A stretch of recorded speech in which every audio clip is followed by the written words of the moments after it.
WIFTVPM. Spyware or virus removal from your computer? Well, contact RPC Computer Repair in South Shore and let us help you with all your computer repair services and print needs. Need office or print production services, copies, scans, fax, or even notary service? Then stop by and support RPC Computer Repair and Print Shop located 1741 East 71st Street in the 71st Street corridor, newly revitalized South Shore areas, and let RPC be your one-stop shop, where we believe RPC is your PC. RPC Computer Repair is also a UPS access point where you can drop off and pick up your important packages. So let RPC be of service to you. Call RPC Computer Monday through Saturday, 8 a.m. through 6 p.m. at 773-966-4457. That's 773-966-4457. Visit RPC at rpccomputeringinc.com for more information. WIIFTBP, media's just for you and me. WIIFTBP, media's just for you and me.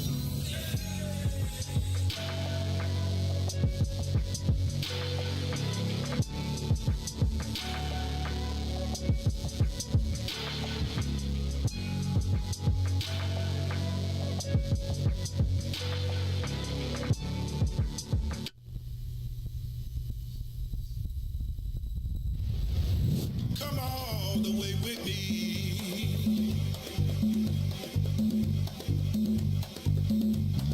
Don't leave me now.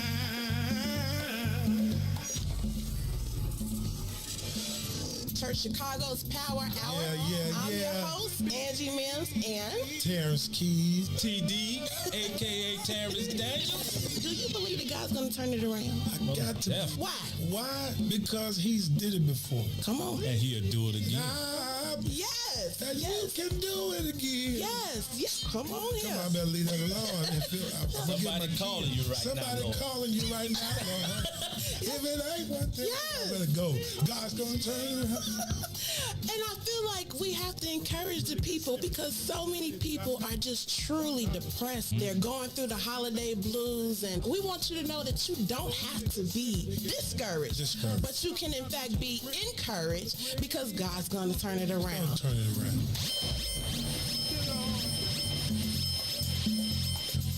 It's me again. God's gonna turn it around. I'm calling on you. You did it before.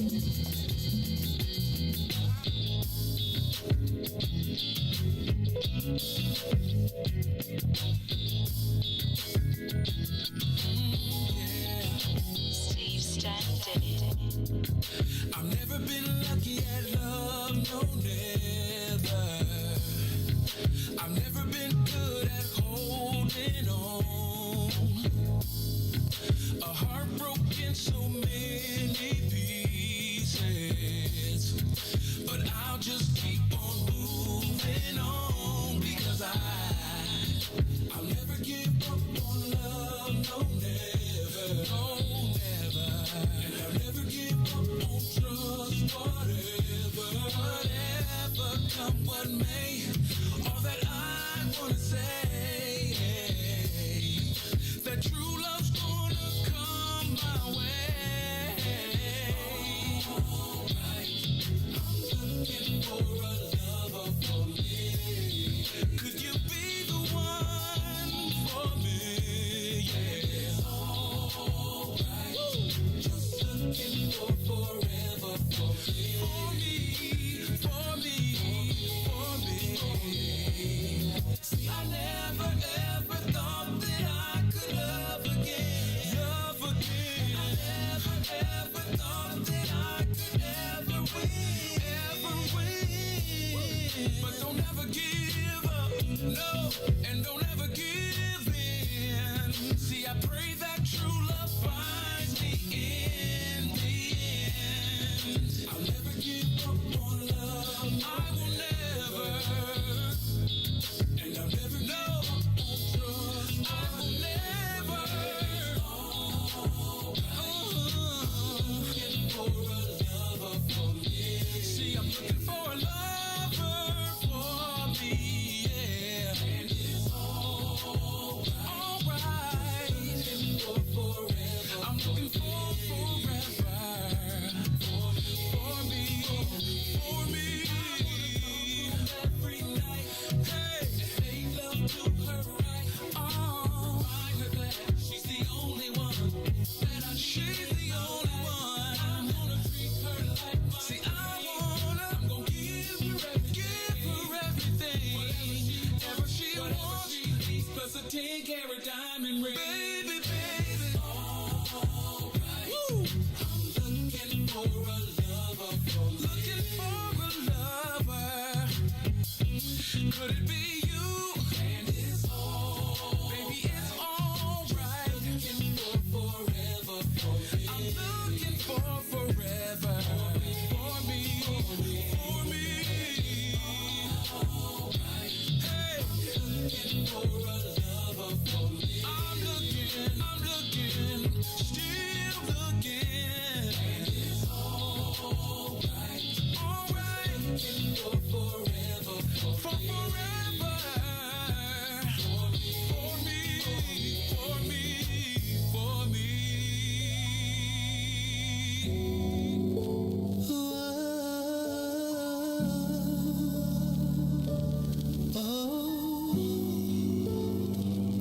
You proved me wrong. This ain't a regular love, baby. It's that waking out your sleep, you me massaging your feet, baby. It's that anything you want, I'm only here to please you, baby. You're in my command. Your kiss sends me a shot of dopamine. Oh no, I never had an interest in love until I met you. And I don't know if it is real, or is it just a phase I'm going through? But I feel that it's true. We don't need no labels, babe. What we got is something different. We don't need no labels, babe. Lady, we don't need no labels to show that what we have is something special.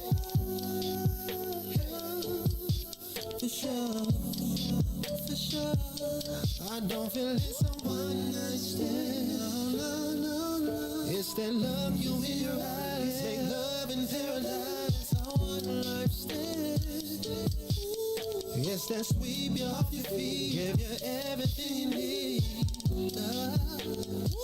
That's what I'm feeling. It's that don't pick up the phone, cause we wanna be alone. And I never thought I'd feel this way, then you came along and proved me wrong. No, I never had an interest until I met you.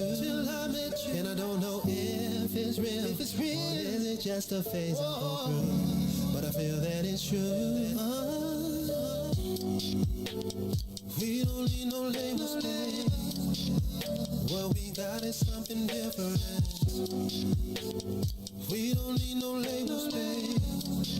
Lady, we don't need no labels to show that what we have is something special. For sure. Since you came in my life, I see so clear now, yeah. You're so special. No need for labels. WIFTBPM. You are listening to the most dangerous show in the morning. This is What's in It for the Black People Radio. Maze Jackson. Maze Jackson, the most vociferous advocate for black people in the world. For Ruthie Moore, for Todd Stroger, I am the host of the Maze Jackson Show, asking every single day, what's in it for the black people? And if you don't like it, you can still tell them Maze said, Mayor Lightfoot, man, we ain't accepting that. We ain't accepting that. Let's go. Yeah. Let's get down to business and go ahead and address the facts. Man, Lightfoot seems more lesbian than black. Rahm Emanuel's another case. He was just as tired. 50 closed schools left much to be desired. Police had Anjanette naked on that body cam. They suppressed the footage so it couldn't touch a lot of hands. Reminds me of that 16 shots in that cover-up. Both of them similar, so I went and dug it up. George Floyd killed, a lot of riots happened in the town. Southside burned and they wouldn't let them bridges down. Grandmother sick, need a prescription and plus a couple groceries. You gon' have to travel just to get it now. COVID-19 out here shutting all the business down. Not enough SBA loans to even give around. So many failed businesses that you could put them in the pile. If you don't survive the pandemic, it's gonna sit you down. We sing, dance, play ball, entertain, and crack jokes. Government infested black neighborhoods with crack smoke. System that milked us so bad we got lactose. Still trying to find out what's in it for us black folks. We sing, dance, play ball, entertain, and crack jokes. Government infested black neighborhoods with crack smoke. System that milked us so bad we got lactose. Still trying to find out what's in it for us black folks. Shout out to Willie Wilson, hope one day you get to Senate. We need some different players in the game to handle business. Too many shady characters like Madigan and Blago. But when you really break it down, it's typical Chicago. City full of gangsters, it's what the land was built on. Same streets with hood legends, DNA get spilled on. Carjackers out here lurking, trying to get they steal on. Looking for a block to put them Hellcat wheels on. Let us give bogus appraisals a red line. Car crackers out here getting minimal fair time. And I'm concealed carry, I stay with the pipe. But Illinois gun laws giving minimal rights. Stay up on the swivel, make sure I'm moving tight. Check all of my mirrors when I pull up to the light. Pick my homie up from out of town, man, he caught a flight. He was hella nervous, told him, shorty, this a way of life. We sing, dance, play ball, entertain, and crack jokes. Government infested black neighborhoods with crack smoke. System that milked us so bad we got lactose. Still trying to find out what's in it for us black folks. We sing, dance, play ball, entertain, and crack jokes. Government infested black neighborhoods with crack smoke. System that milked us so bad we got lactose. Still trying to find out what's in it for us black folks.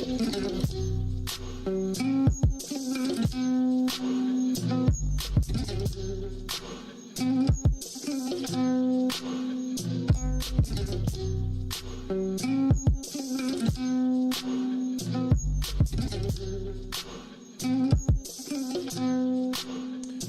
up, Chicago! Wake up, world. This is the Maze Jackson Show.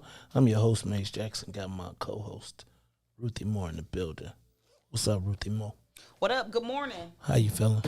Oh, it's raining. It's raining? All right, I'm going to give you a hot second. Hey, y'all, this is the Maze Jackson Show. I'm your host, Maze Jackson.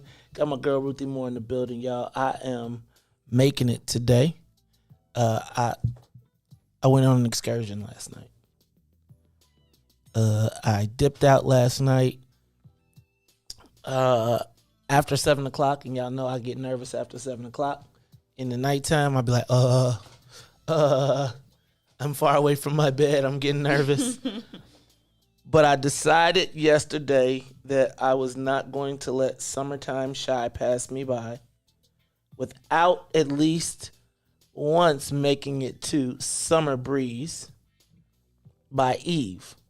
You know Eve? Do you know Eve Bridgeforth? Ruthie Moore? Uh-oh. No. You don't know Eve?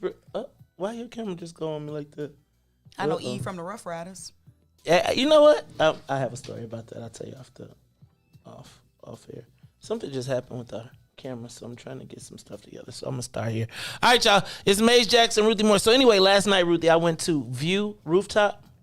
You ever been there? Mm-hmm. Ruthie, why you ain't tell me? You liked it? I did. It was like truly the plug.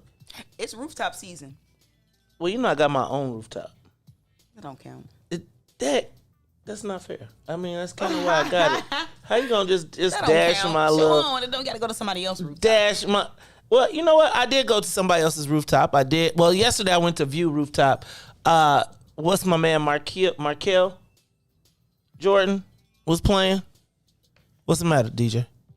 You looking? I'm trying to. One of my cameras just went on me. So if the Ruthie Moore camera came back. All right. Look. So anyway, Ruthie, I went out there yesterday. Carrie and I went. They were playing live music. I think everybody is just a tad bit confused on how the mask thing works. You're supposed to put them back on. Yeah, I don't know if everybody got that memo. They didn't. I was looking stupid, right? I'm walking around my mask at the bar, the whole you dig, and it's like everybody like, what you thought? You felt mask shamed. I did, so I took it off and went outside. Oh. But I did sit outside and I had some drinks. But it was great to see so many people there. Saw Dawn there. Dawn is the entertainment capital of Chicago at this point. Well, she's the moving target capital. Her and Cousin Juan, because Cousin Juan. Okay, so y'all, I've been beating up Lollapalooza, and I still am gonna beat it up. But because Cousin Juan is the black person that's got the black joint, that y'all know Cousin Juan stayed as the entertainment fighter the whole entire COVID pandemic. And she had when I say no shame in her game, I don't mean shame like she had anything to be shamed for, but she was definitely like making sure that all of the people who lived on the artist and entertainment industry knew about all the grants. She simplified everything. She was like, ain't nobody got all that paperwork to be no artist, no entertainer. And so she is now essentially reaping the rewards of being a fighter for it. So I'm cheering on Juan, even though I'm also praying for her, because I have set a perimeter for today. Like, I'm not going anywhere near the COVID cloud, because I do believe that there will be a airborne cloud of COVID that will descend upon, and I just got to stay 500 feet from downtown. The street closures are worse than COVID. Ooh. The street closures, again, goes back to my whole point. Like, all the people around the world love the street closures, and it's an international thing, but it's a local pain in the ass, because they be cutting down the streets for 2 weeks. And it's like a week after, they still ain't got the streets back up, because they got to put the park back together. Think about how much money they must take up out of here to tear a whole Grand Park up and replant it every year. Think about that. Like, think about what it must take. How much money when they say, you're going to tear all that up. Because, like when black people have a picnic, cookout at the park, you know how they be putting the wood down so they don't drive on the grass, so they don't get the fees. They just be like, you know what, just tear it all up. We'll start over. Every year. That's a lot of grass. I'm with you. So I show her. I'm telling y'all now. I'm going to cousin Juan taking us all on a private jet trip after this. She better be balling. Okay. But I went to View Rooftop last night. Ruthie, it was a great view, great time, live music. I had a few drinks. Saw quite a few people there. People. The Maze Jackson show, man. I got a few drinks yesterday. Cause people was like, man, keep doing what you're doing. Oh, that's really nice. It really was, except for when I woke up this morning.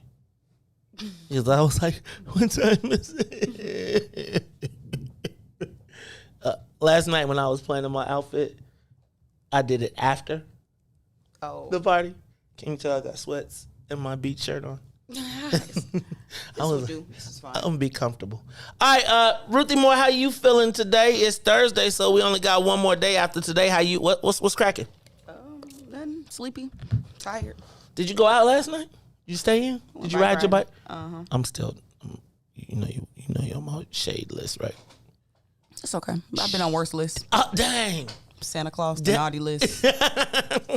Sorry. Dang, you like, oh well. All right, DJ Reese the Ruler, how you feeling? I'm not gonna steal your line. The best. You already know the rest. How y'all doing today? All right, man. You know people was calling me last night. Did DJ quit? Cause it wasn't no week Wednesday. Nah, you know what? See, our traditional is we used to always always take 1 week off a month. So this our regular. Okay. Y'all gonna take 1 week off a month. All right. Well, I'm gonna tell y'all what. We gotta get this live one. We gotta get a live one. I'm telling you. I'm thinking, Ruthie, like I'm almost thinking about y'all shouldn't even get it in the studio no more. Y'all should just do it at TP. Cause if y'all just did it at TP every Wednesday, it'd just have a built-in crowd. Cause people be around there and it'd be like, I think, you remember Luke had After Dark? You remember when Luke had his show? Nah. Okay. You don't. Y'all one day Google Luke After Dark, cause he had a talk show, on. Does anybody remember Luke's show? Okay, when I tell you Luke, you thought week was Wednesday. It's crazy. Luke's show.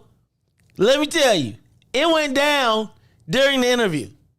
It was going down like somebody be sitting on the couch right next to you. It was something. I don't know if we could do that these days. We probably get canceled before we even got started. All right. Well, unless you got all the way down to the 700. We had to put it on on WIFTA, but channel 7,000. You know where all them other channels be. Not that I know nothing about them channels or nothing. All right, y'all. It is Maze, Ruthie, and Reese in the studio today. Let's do this. Let's get the soul plane up to 60,000 feet because we got so much going on. You ready, Reese? You ready to get this thing up? Let's get it up in the air. Let's get it up, and away. Hey, Ruthie, you feeling lucky? Sure. It's the cannabis I know. I heard. lottery day. It's I'm waiting to look at the internets and see the world pop off, and I'm waiting to see social equity take its rightful place in the annals of Chicago history. Because today, what is that I'm hearing underneath me? I hear God's gonna turn it around. Okay. I'm like, look, I'm getting used. He was talking. I was like, you got to cut the talking part out because when he started talking, I'd be like, as I'm hearing things, is the Lord speaking to me specifically? I'd be like, God is telling me something. So Ruthie, I am fired up to see what's gonna happen today. All right, so shout out to all of the cannabis social equity applicants who are hoping today as part of Lottery 1, I think they're going to award 65 licenses today. Or is it 56? I got my dyslexia going on. 65, 56, 56, 65. Whatever it is, it's going to be some happy Negroes today, hopefully. What would y'all do, though, if we woke up and, all white people got the licenses again? If the second wave and it was just, all white people again. Right? You think JB will get rid? How many black votes you think JB will get? I think JB gonna get all the black votes because y'all just be forgetting everything anyway. No cannabis. I'm still salty. Ruthie, did you hear me when I told y'all that that the VGT operators, them dudes with them slot machines, make over $100 and something million a month? Mm-hmm. $100 million a month, and guess how many black owners they got? None. 0. So while we are on top of the cannabis lottery today, the green, hoping well for all the black people, please know that they are absconding with cash hand over fist everywhere in the state, and they be like, look over here, look over here. Now we got to get this. All right, what about Wait, what time is the lottery? Is it like you can't watch it. I was gonna say, is it like something you can watch and be like, ah? Nah, it ain't like that. Like the NBA draft, and then they once they win, they jog down the aisle happy. Oh no, it's not like that. I think it's like they do it online. You can see all the details on the IDPFR website. They got all the rules of what's gonna happen today on the lottery. All I know is you know me, I just wait for Facebook. I'll wait for Facebook, and they'll tell me probably before. Right? They'll be like, I bet if you go to the KPMG page, they probably already know who won. Dang. Be like, hey, dang. If you could break into their chat, they probably like, we've rigged it. This is how we've rigged it. Okay, well, let me stop. It's all fair. It's all equitable. You know what I mean about equitable, though, making white people re-rich. Good luck, everybody. Speaking of white people and rich, did you see the MacArthur Foundation said they back reparations? Like publicly stood up and said that they're calling for reparations to undo the harm done to African Americans, and then they touted their $8 billion firm, $8 billion foundation, Chicago-based roots, and they have a $2 million local fund. We're gonna talk about that because Ruthie, I see all of these people, white. We got to take advantage of this white guilt before it goes away. I'm just saying they're going to be like, it's going to be one day when they're going to be like, man, F these ends. F these ends. You know they saying it right now under their breath. It's going to be open, though. They're going to say it out loud. And so I'm just saying why they like, Lord, please don't let the ends go for revenge. Because they still a little nervous. They like, we got by with one on this George Floyd because they was like, they could have cooked the whole thing. So I'm just saying they said that they're back. And so check it out. They gave away $80 million yesterday. 5 to your friends, the Obamas. Speaking of the Obamas, did y'all hear that? Don't tell nobody. I was watching The View. And while I was watching The View, they said that the number one thing that people should be proud of about America is President Obama. Like, with all the failures of everything that is going on in the country, that the one thing that for the century that America has to be proud of is Barack Obama. Like, that is the reason to be proud of America. That was pretty deep to me. Like, out of all, land of the free, home of the brave, Yellowstone Mountains, Harold Washington, I don't know. They said the one thing that the world has, the reason that the thing that America should be most proud of is President Obama. And I would argue that I could see white people saying that to relieve their conscience, but I would also argue that he let the genie out the bottle. His election was remember, what was it that happened that made the South rise again? What was the catalyst? I wish Salim was up this early watching. I want to know, remember there was something that kicked off the second wave of the Klan? Right? It was remember that and it was like after the movie came out. What was the movie? You know, the movie with Birth of a Nation. Birth of a Nation came out, and it kicked off I almost feel like Barack Obama was the new Birth of a Nation.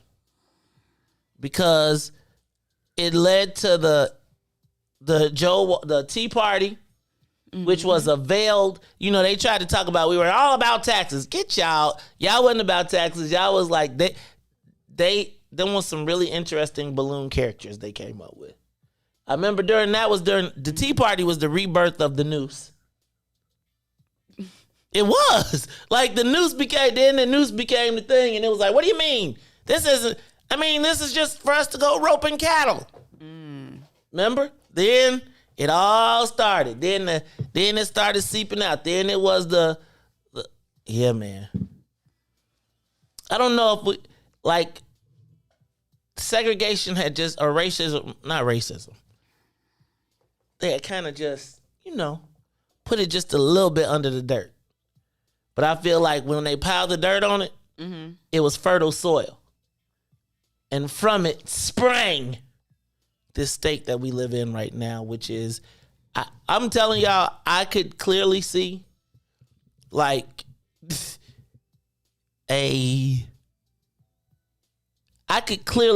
having a divided country, so much so that it either became safe places and safe states and not safe states.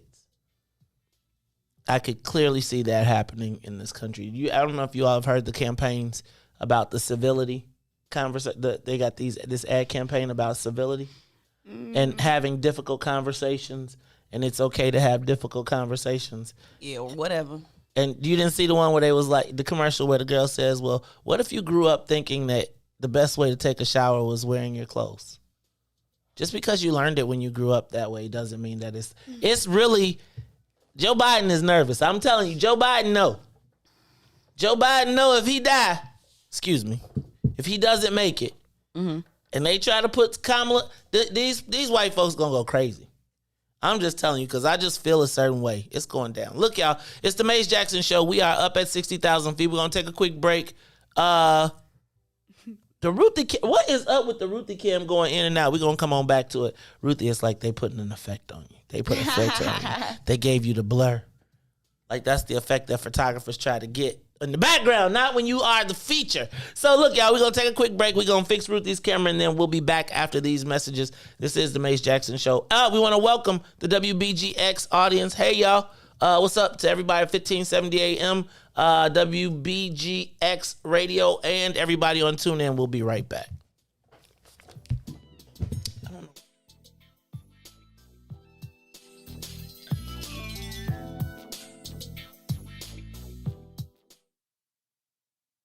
The Mace Jackson Show will be back after this break. WIIFTVPN. Shop at Black-owned and operated Solo Beauty, where you are appreciated and respected. Located at 8158 South Cottage Grove, Solo Beauty can supply all of your black hair care needs. Solo Beauty is open from 11 a.m. to 8 p.m., Tuesday through Saturday. You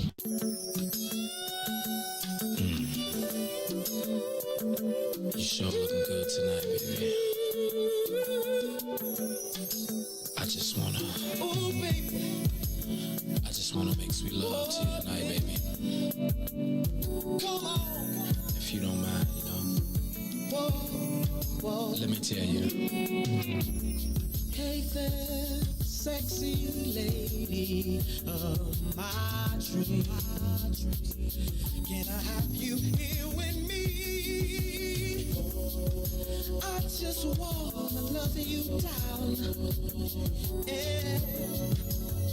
I'm making you scream my name. Oh, loving your body. I'll be kissing your body, and I'll be caressing your body. Oh, baby, just come on. Loving your body. I'll be loving, feeling your body. I'm gonna touching your body all night, baby. Now I'm about to fulfill your fantasy. So come a little closer, bring your body to me. I'm trying to take my time, I won't rush at all, 'cause you deserve the best. I I'm gonna kissing your body until the morning comes. Caressing your body. Oh, baby, just come on, loving your body. And let me feel your body. And I just wanna touching your body. If you don't mind, baby, let me loving your body. I just wanna kissing your body. Don't stop me, baby. Kissing your body. Oh, baby, come on, and let me feel your body. Please, baby, touching your body. Baby. La la la la la. Oh, baby, please. Oh, please, baby. We're gonna get it on tonight. Let's get it on. Get it on. I wanna love. Kissing your body. All night, baby. Kissing your body. Oh, baby. Don't stop, no. Loving your body. Just let me love. Feeling your body. I just wanna touch your body. You all night long. Come on. I wanna do it again. Kissing your body. I wanna do it again. Kissing your body. I just can't get enough of you, baby. Feeling your body. Touching your body. I just wanna feel you tonight, baby. Can we make sweet love? If you don't mind, sip a little wine, spend a little time. Ooh, I wanna make sweet love. Ooh, I wanna make sweet love. Ooh, I wanna make sweet love. WIIFT PM. And now, traffic and weather.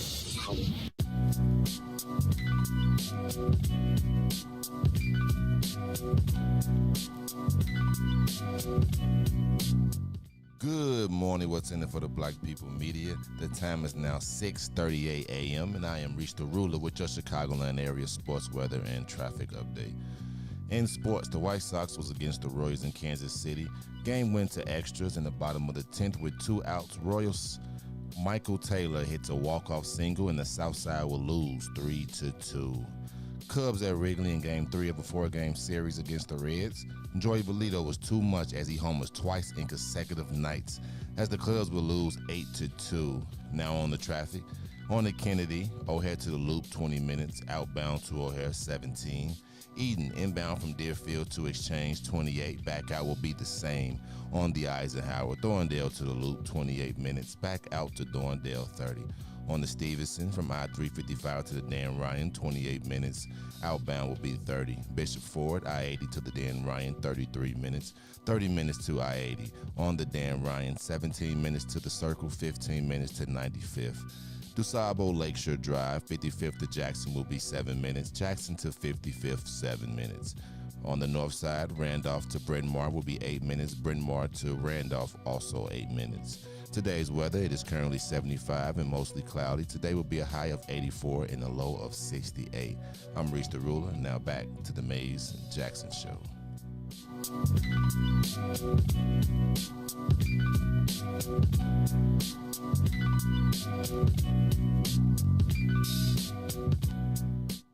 Back to the Mays Jackson Show. You are listening to the most dangerous show in the morning. This is What's in it for the Black People Radio. Mays Jackson. Mays Jackson, the most vociferous advocate for black people in the world.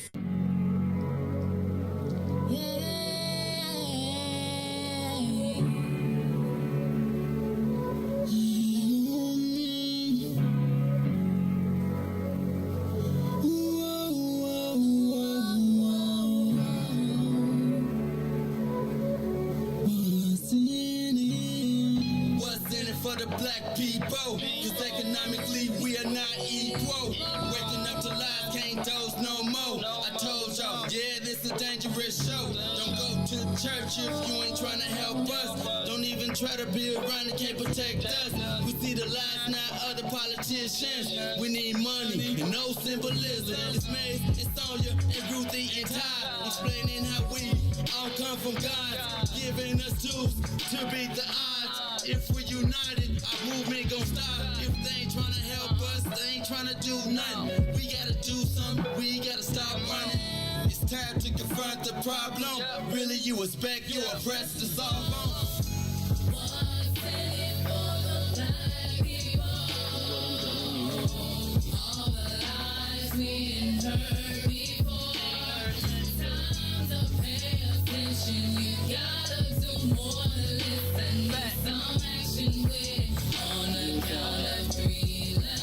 Wake up, Chicago! Wake up, world. This is the Maze Jackson Show. I'm your host, Maze Jackson.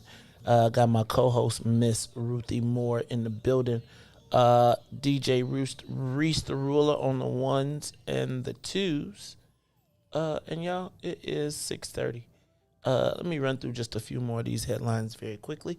Did you see the new Jewel Osco opening on 94th and Ashland? I didn't know that one got liberated, but apparently it got liberated, and it is in Auburn Gresham. So I guess that line right there at Ashland is where the Beverly Auburn Gresham line is, right? And so that Jewel on 94th/5th and Ashland yesterday was reopened. They had a grand reopening, and did you know they opened up a community room, 2,200 square feet location for the South Shore drill team to practice. Now, you know what I thought was interesting about that though? Now maybe they won't loot it. You know what I was thinking though, Ruthie? Make them feel a part of the community. I was thinking something more nefarious. You know they cleaning out the east side. And you know, so if you moved the South Shore drill team off the, because you know they was all east, right? It was always, so they moving it west because they getting over close to clean out the east side. And you know, South Shore drill team, let me stop, I ain't gonna even go there. But I'm just telling you, that makes me a little discomfortable. That's one less anchoring tenant on the east side of Chicago for black folks. But I am super excited for the South Shore drill team being able to have that 2,200 square foot community location to rehearse practice in what would probably be close to one of the safest neighborhoods in Chicago.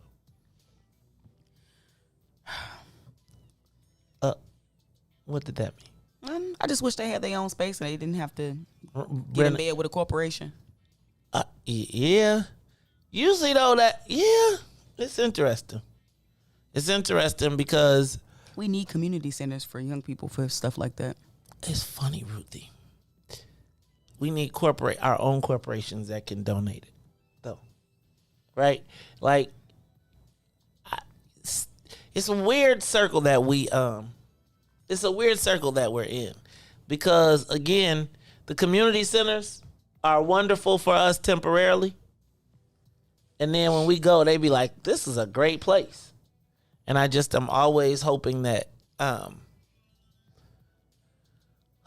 we can build business and that our own businesses can finance our own stuff. But alas, I'm starting to give up. No, I'm not saying I'm giving up. I'm just got to do it a different way. Lollapalooza weekend. So tomorrow, like I said, tonight, it actually kicks off. So the cloud is up, as well as the NBA draft is tonight. What the Bulls don't even got no good draft picks, right? Second round. Yeah, like 33. Oh, man, maybe we get Ayo. That'd be good. I'll take Ayo. Ayo DeSumo, come on. But you know, it doesn't really work out when you come back home. Not in Chicago, because Chicago is hard. But did y'all see that they talking about bringing Derrick Rose back? Yeah, they've been saying that for like the past year, but I don't think it's going to happen. Man, I would love to see Derrick Rose come back, except for, you know, Derrick Rose. Somebody pointed out to me yesterday, I think I was listening to the Bigs. They said maybe Derrick Rose was the first person with mental health issues in basketball that like recognizable in our modern times. and we just didn't know it was that. Y'all, I want to talk about this some more because I got whooped yesterday. And so it's really interesting, and we're gonna have this. We're gonna say this for a little while longer because I want. Does winning matter anymore? In games, in sports, like, does it really, like, should we just start enjoying the art of games? That's what they're teaching us now. So, like, I mean, like, the participation trophy is officially a thing. Yes, you know, it's about having fun, you know, nowadays. So we're gonna talk about that. See, it's funny. It's like I guess I just am bred different. Because can I tell you, if it's two people, I want to be first. I'm just saying. I want to have the option to be not first. But if it's two people in anything, and I'm one of the two, I feel like I'm with you. I be like, that's why it's like you notice, like, when we go to basketball, I never even, you don't even see me dribble the ball. Because you don't even want to, you're not going to even get me in a space where you can say I whooped up Maze on the basketball court. You're just not getting it. Cause you see how Boog did Todd on that one video? You're never getting me like that. Like, I played my son one day, I almost had a heart attack. I was like, this is the last time I'm doing this. I was like, I gotta get my heart rate up. Don't we got a commercial that say that? Mm-hmm. I gotta get my heart rate up. I'm not playing. All right, y'all, it's time for the social media question of the day. Reese, you got that big voice for me? Give it to me. Let me go. For the social media question of the day. Hey, Ruthie, did you know we have the CPS is a recipient of $1.85 billion in COVID relief funds? Why y'all looking like that? That's right, $1.85 billion. That's how many zeros is that? 1, 2, 3, 4, 5, 6, 7, 8, 9 zeros. Put 1.8 in 1. 8 and 8 zeros. Yeah, it was 8 zeros. 1, 8 and 8 zeros. $1.8 billion. That's a lot of money. Mm-hmm. That could fund a highway. That could fund roads. That could fund a lot of stuff. CPS is going to get $1.85 billion one time, though, in COVID relief funds. And there is now a debate as to what should happen with that $1.85 billion. Now, you know what CTU said. CTU's like, look, we got to fund the systemic inequity, and we got to get new positions and new jobs and new people and new places and new teachers. School board says, now look, we can't spend $1.85 billion because once we start opening up all these new positions, when we run out of money, we're going to start operating at a deficit. So it got me to thinking, probably the smartest people who know what to do with that money, we probably got them somewhere on air or in our audience. And so I decided to ask the social media question of the day. What should CPS spend $1.85 billion in federal funds on? Now, I want to start here. I want to start with the fact that 1 in 4 black kids that go to CPS go to an underperforming school. That's where we should start, to me. And I don't know what brings those schools into range, but it seems to me that if we're going to spend $1.85 billion and everything we've talked about is inequity, a significant chunk of that money should be specifically allocated to the lowest performing schools in the district. For what? What you gonna do with the money at the schools? So that's what I'm asking you, Ruth. You the smart one. I'm just saying, let me argue with the people and say, look, if we know that all the white kids go to great schools, right? It's only 1% of the population. What are they, like 5 or 10% of the population of CPS? The majority is like 31% is Latino and 30 something is. Anyway, here's my point. We know that they closed 56 schools, primarily in the black neighborhoods, which we've not recovered from. How do we raise the standard of teachers, resources, peripheral support around those schools? Is it infrastructure? Does every school, every black school that doesn't have, like how they talk about the school books and all of that good stuff? Do we move the kids to electronics? Do we ensure that every child has an iPad and a computer, right? So that they are enter the digital universe? Right, it costs $100 million to give everybody an iPad at the school. $100 million? Yep. To give all CPS students an iPad. Right? So, if you give them a Surface, you could probably cut that in half because, them things be like one half of what Apple is. Ruthie. But I would, you could get everybody an iPhone, an iPad, and a computer. Let's say every student, it's because right now it's only like 300,000. No, it's like, 600,000 students? No, it's 320,000 students in CPS. That's kind of low, don't you think? Don't that sound kind of low? It is. So my question is, what do we do with $1.8 billion? Or think about this, Ruthie. Ooh. Think about the fact that Aramark got the contract again. Mm-hmm. Think about if $1.85 billion, we took some of that and said, okay, we're going to reinvest in the community, in local janitors and local hiring in the schools to ensure, there's got to be something that we need in our schools for $1.85 billion. And here's my thing. I feel like they're going to have this discussion. They're going to split it up, and we're going to look up, and the money is going to be gone to some Latino housing initiative or something along the lines. And we, knowing that 1 in 4 of our kids that go to CPS are going to be shortchanged. You ever had money and then you spent it, and then you think about everything you could have done after you spent it? Of course. Right? Like, you be like, man, when you got let's say you got $50,000 and you clear with all your bills and everything, and then you start picking at it. And then by the time you done went on a trip, you done bought you some new furniture, you got a new TV. Next thing you be nickel and dime, it's all gone. And then you be like, damn, we don't even got no air conditioning in the schools. Right? Like, we still have schools that are, do they build the school in the South Loop to stop them from taking over NTA? Do you know what I'm saying? Like, I just feel like they're talking about this $1.85 billion, and everybody's got a plan that they're going to get wealthy off of. Mm-hmm. And our kids will be shortchanged.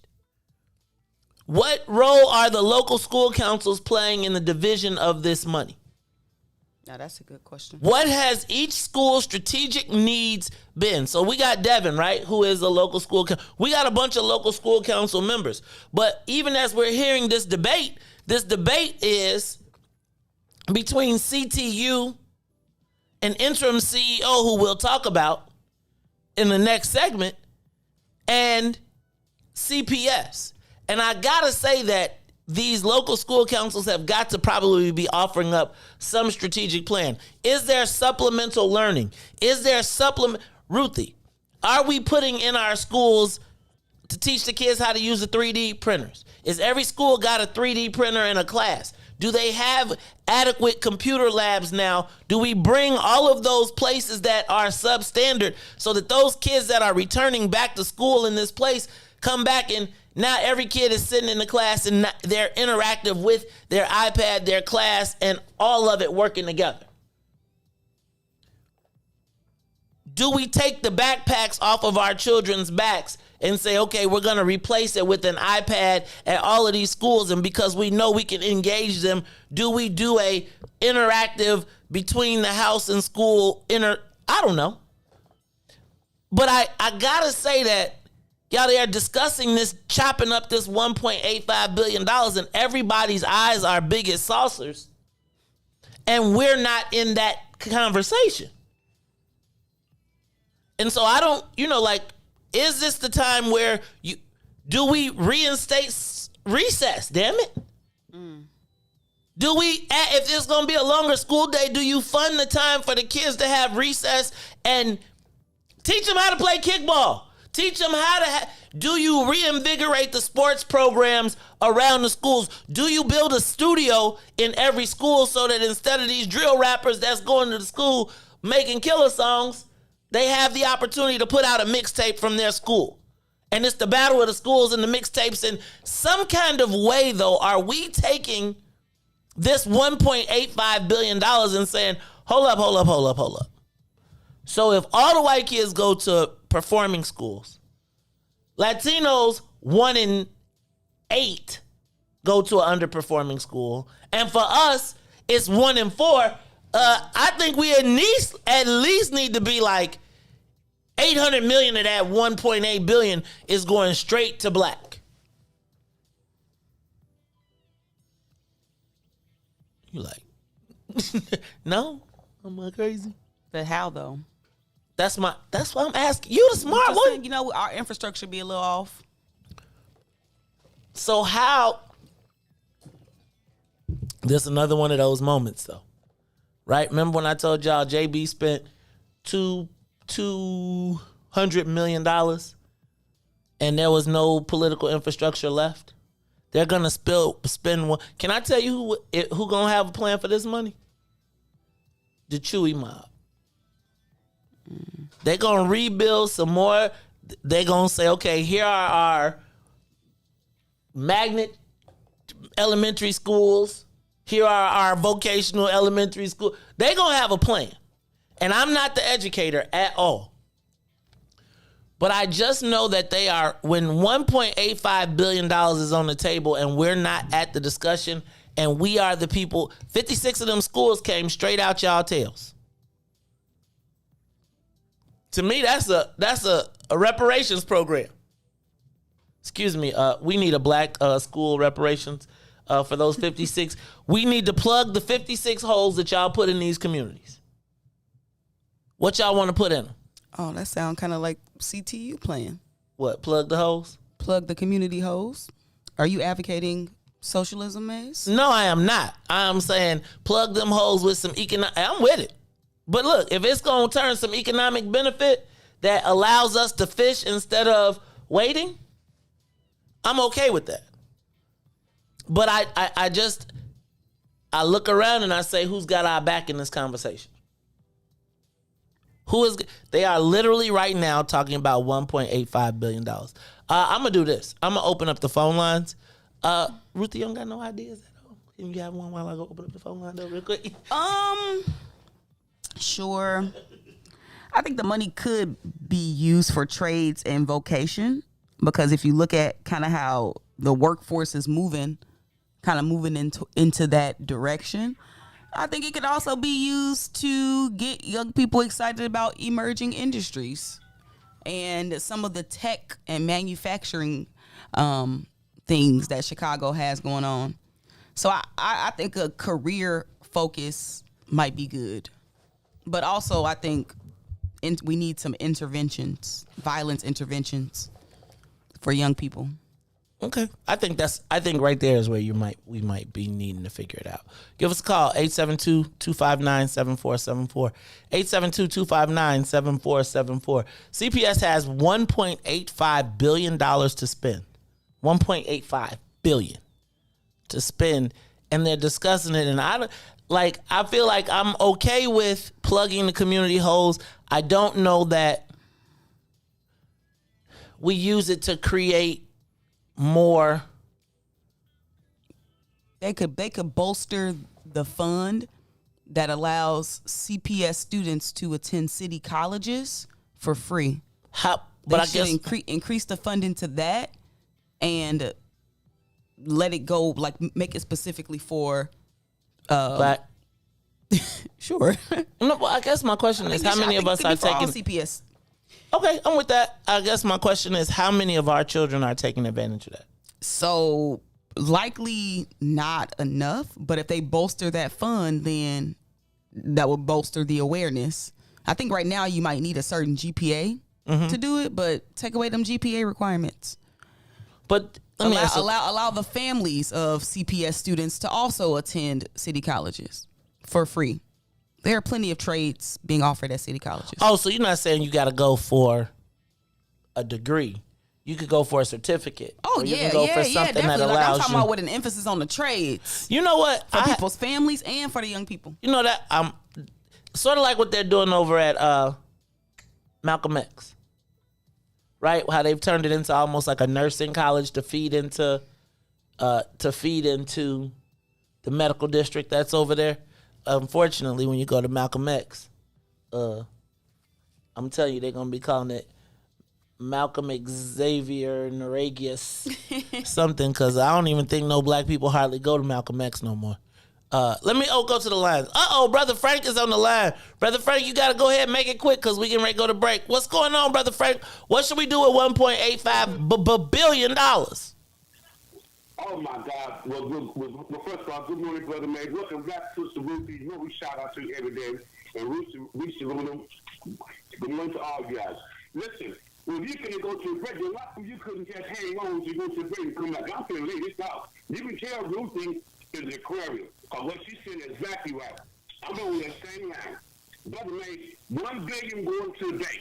You don't touch that. Just work the $850 million.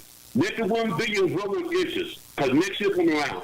Bring back the bands, home economics, and add auto mechanics, carpentry, electricity. Get some trade schools in there. You see what I'm saying? It's like you said, Brother May, next year you'll run out of money throwing stuff in the red. Okay? Work it from there. Work that $850 million. That's still a whole lot of money. You know what I'm saying? And bring back these teachers back. That's what they can do, but just don't run out. Grow that money and let the interest that it earns keep you going. You see what I'm saying? Let it keep going. Next year, you got another budget coming in. It's going to pile up. They have been set on a path where they can be going to Emerald City and never look back. You see what I'm saying? Work this money. You know what I mean? And let it grow. And then keep what you got invested in it. Let it keep it going. The interest alone will keep it going. $1 billion sitting in the bank earning interest. Take half that interest. Invest it back in your school, the other half on top of the main town. Man, we should never have no financial problem in CPS. But if we just run that money and give it all gone, we jack. We'll be right back in the same situation. Ruthie is right on. She's spot on what she was saying. I just saying because I like her. She's the girl got a brain. I like Ruthie. Frank done stole you from his son. All right, y'all. This is the Maze Jackson Show. Brother Frank said Ruthie's right. We're going to talk about it some more. Plus, when we come back, hey, y'all remember Janice Jackson quit, right? She ain't quit. Her contract expired. She chose not to renew it again, even though the mayor wanted her to. Now, you can call that what you want to call it. She ain't quit. She just moved on. She's still in Chicago. She moved on. She be on Instagram. She ain't moved that far. But in the meantime, Jose Torres was appointed as the interim CEO. I recall the mayor saying that we would be, towards the end of July, we would be finalizing who is the new CEO. And now the interim CEO is talking about what his plans are for the school year. What happened to the city finding a new school chief? Does anybody even want to work in Chicago? We're going to talk about it all when we come back. It's the Maze Jackson Show. Lil Dante Hall, then some news, traffic, and weather, and we'll be back.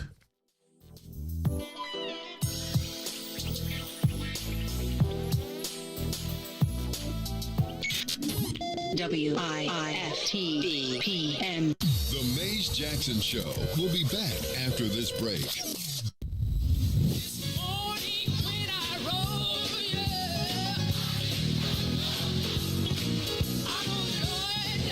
Church Chicago's Power Hour.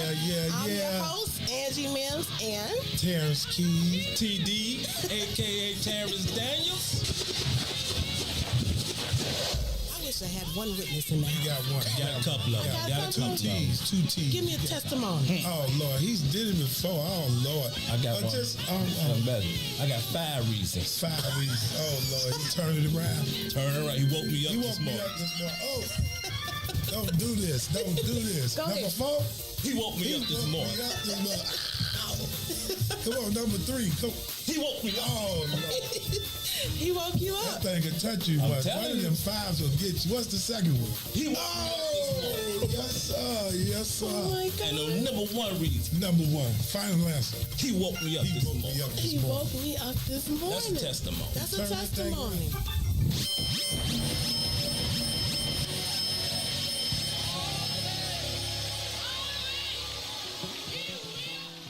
And now, traffic and weather. Good morning. What's in it for the Black People Media family? The time is now 7:05 a.m. and I am Reese the Ruler with your Chicagoland area sports, weather, and traffic update.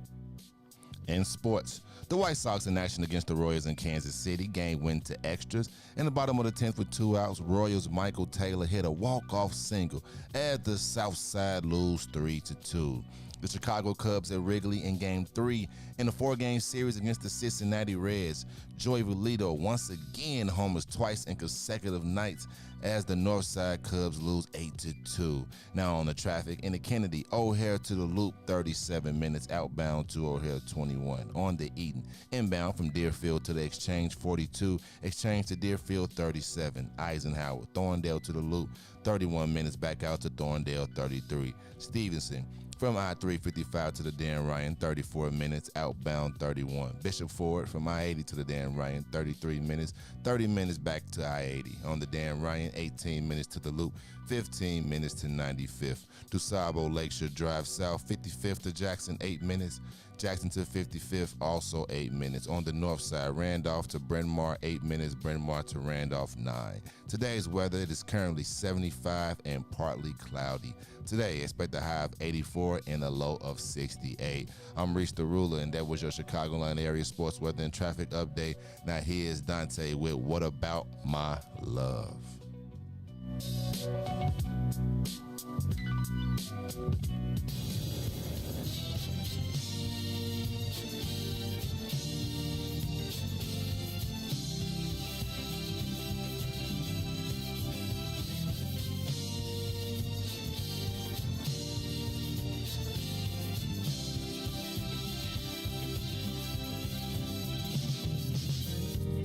What about my love?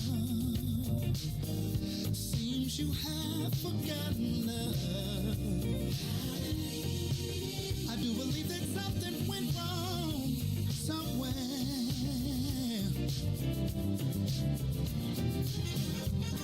What about my feelings? Do they mean anything at all? You got me so in love, I'm too blind to see. But you got my love, now you wanna put me down. But you got my love, got me standing on shaky ground. What about it, baby? What about the days and the nights we spent? What about the love we made so sweet? Are you sure you wanna live? Think it over, baby. Girl, I believe. I think you just might wanna change your mind. Now that you got my love, you don't even come around. Now that you got my love, got me standing on shaky ground.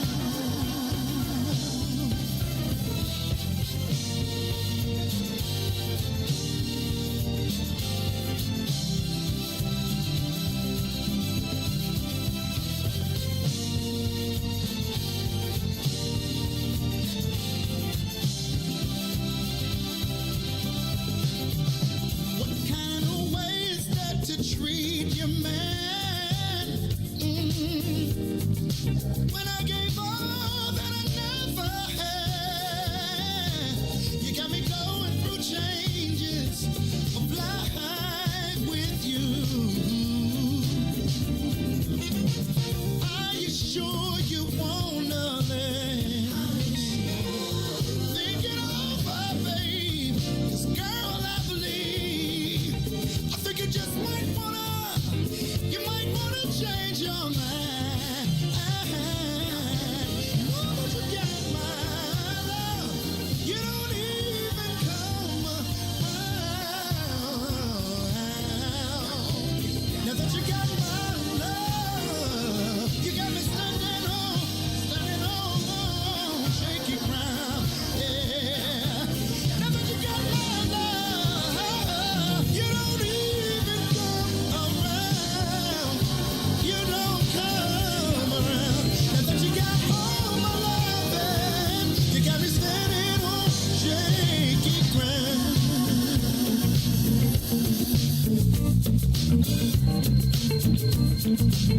Put your hands together. Put your hands together.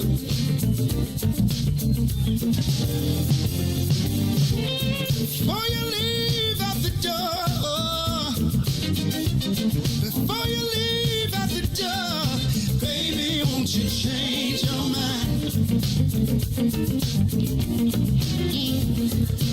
Really wish you would change your mind. Now that you got my love, you don't even come around. Now that you got my love, you got me standing on shaky ground. Now that you got my love, you don't come around. Now that you got all my love, yeah, you got me standing on shaky ground.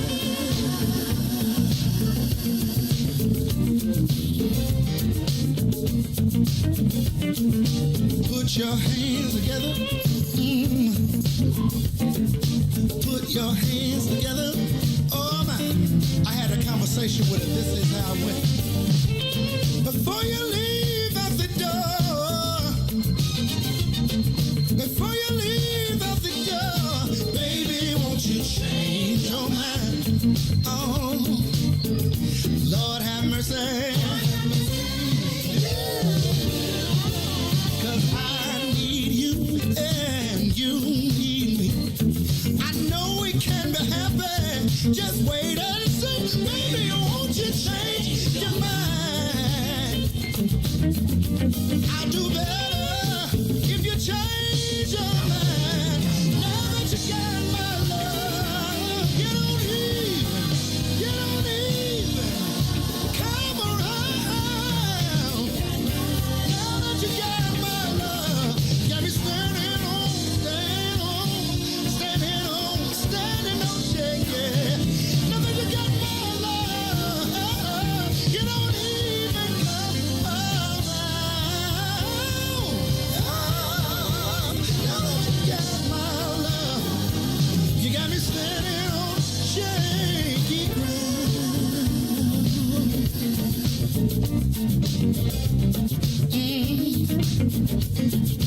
Baby, won't you change your mind? Baby, won't you change your mind? Oh no, I've been hoping, baby. I've been praying, baby. Yes, I have. Baby, won't you change your mind? Oh no.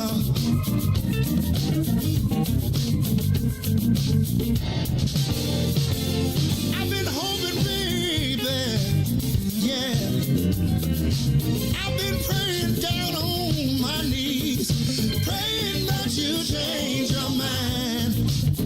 Oh, Lord have mercy. I'll do better if you change your mind. WIFTBPM. Back to the Maze Jackson Show.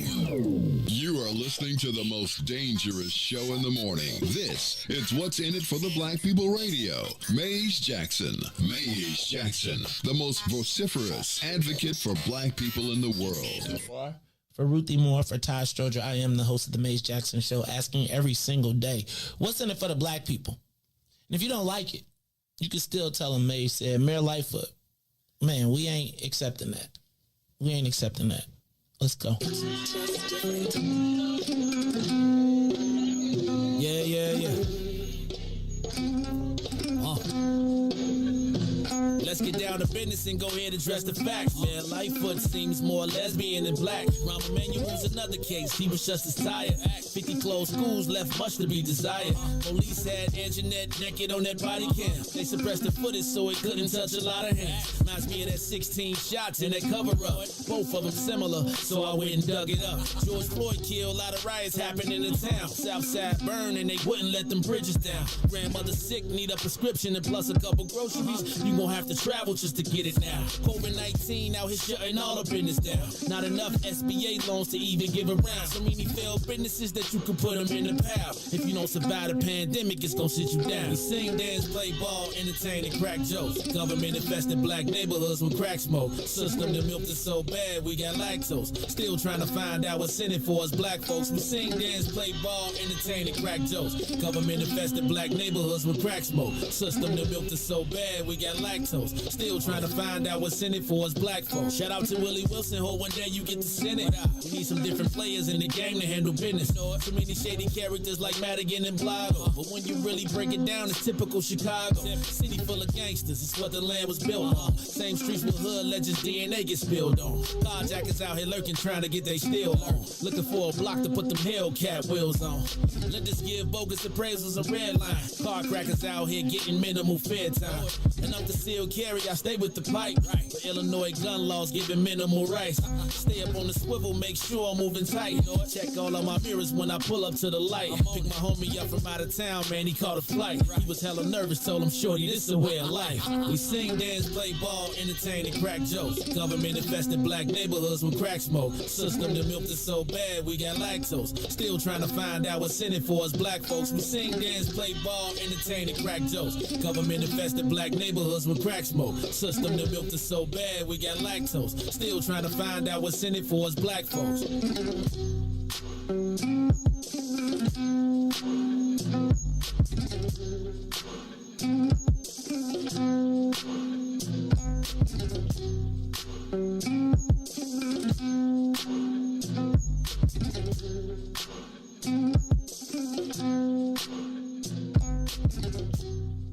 55. You are tuned into the Maze Jackson Show. I'm your host, Maze Jackson. Got my co-host and consigliere, like young mobster over here, Ruthie Moore. No way. Shout out to DJ Reese the Ruler. Hey, the consigliere has decided there will be no more Dante. Dante is done. So there will not be a 7 o'clock Dante moment anymore. We will be rotating the songs. That is true. We have been playing that song for a very long time and gotten that song a lot of love, a lot of plays, a lot of circulation to not even get a call in. Yeah, I'm with that. Ruthie around here Ruthie was like, why are we playing this? I didn't say it Ruthie like said, that. we changed our mind. Maybe we done changed our mind. Like that, cuz, I mean. Lord have mercy. Yes. You. Hands in. I'm just saying. Like, some things are, Ruthie was not. See, I am going to say, these are the moments when I feel a certain kind of way. I ain't going to even lie. Because I do feel, look, they like, oh, hell nah, y'all take it down. Look, yo, it's got to be, like, if we was, hey, what station is playing it? I'm just saying. Ruthie is around here. Let me tell y'all what. Ruthie around here in the break. Ruthie had me wanting. Ruthie in the break got me around here mad now. I'm around here salty. I'm straight up like, she like, I mean, how long have you been playing that song? We play it like every day. People be jamming to it. Every day, 7. They be tagging them. They be like. Not just the song, but the video too. Like, come on now. Yeah, that is true.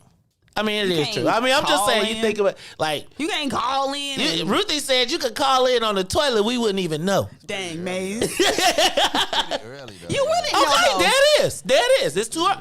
You know what? And therein, that is the difference, right? So when them analytics change, then maybe one day Muggs will be like, wait a minute. Sorry, we done changed our mind. I'm gonna tell y'all, Ruthie, we did. We play it. It's like, I'm just like, hey yo, if somebody, yeah, I'm not. We ain't asking for too much, honestly. I didn't say we don't be doing like, it'd be people with way less. Y'all do realize we do have the most morning show social media viewers, right? And they be showing love all the time. Yep, sure do. I'm saying, yeah, like, so I'm with Ruthie. I'm gonna be quiet. I be talking, not be quiet. But Ruthie has ended that song. that is the end of that. So let me just say, put your hands together. They said put God's gonna turn around now. Man, maybe we'll see. I like that one. I like God's gonna turn it around. They show love. They be here every week, right? They problem is they joints be getting banned. It's like you play God gonna turn it around. Next thing they be muting the whole station. I be like, y'all got the copyright. We got the copyright. I know I got you, but I'm just telling you, man. Ness done been telling us he got a new song coming. I'm just saying, Ness played me too though. I ain't going in front. Ness, you gonna perform for me, dog, for the anniversary? Okay. He hit me on the morning of the anniversary talking about Ness. You know, man. It took a lot for me to call too, cause I was like, man, for me to call people up and be like, all right, could you please perform? It was all chipper on the phone, and come on, everybody be there on. I'm telling you, that'll never happen, ever. Let's just be clear, that will never happen. So Brandon, ever, that will never happen. So on that note, I'm just telling you, it's not gonna happen. Hey Joe, I take the people up. I'm not like I'm up. We up. Everybody got their levels. I'm not tripping. That's just not my thing. I will play the streets of Bolingbrook every day, though. Oh my goodness! Don't make me get King Sosa on y'all. Please I bet you if I call King Sosa, he'll come in. I bet he will.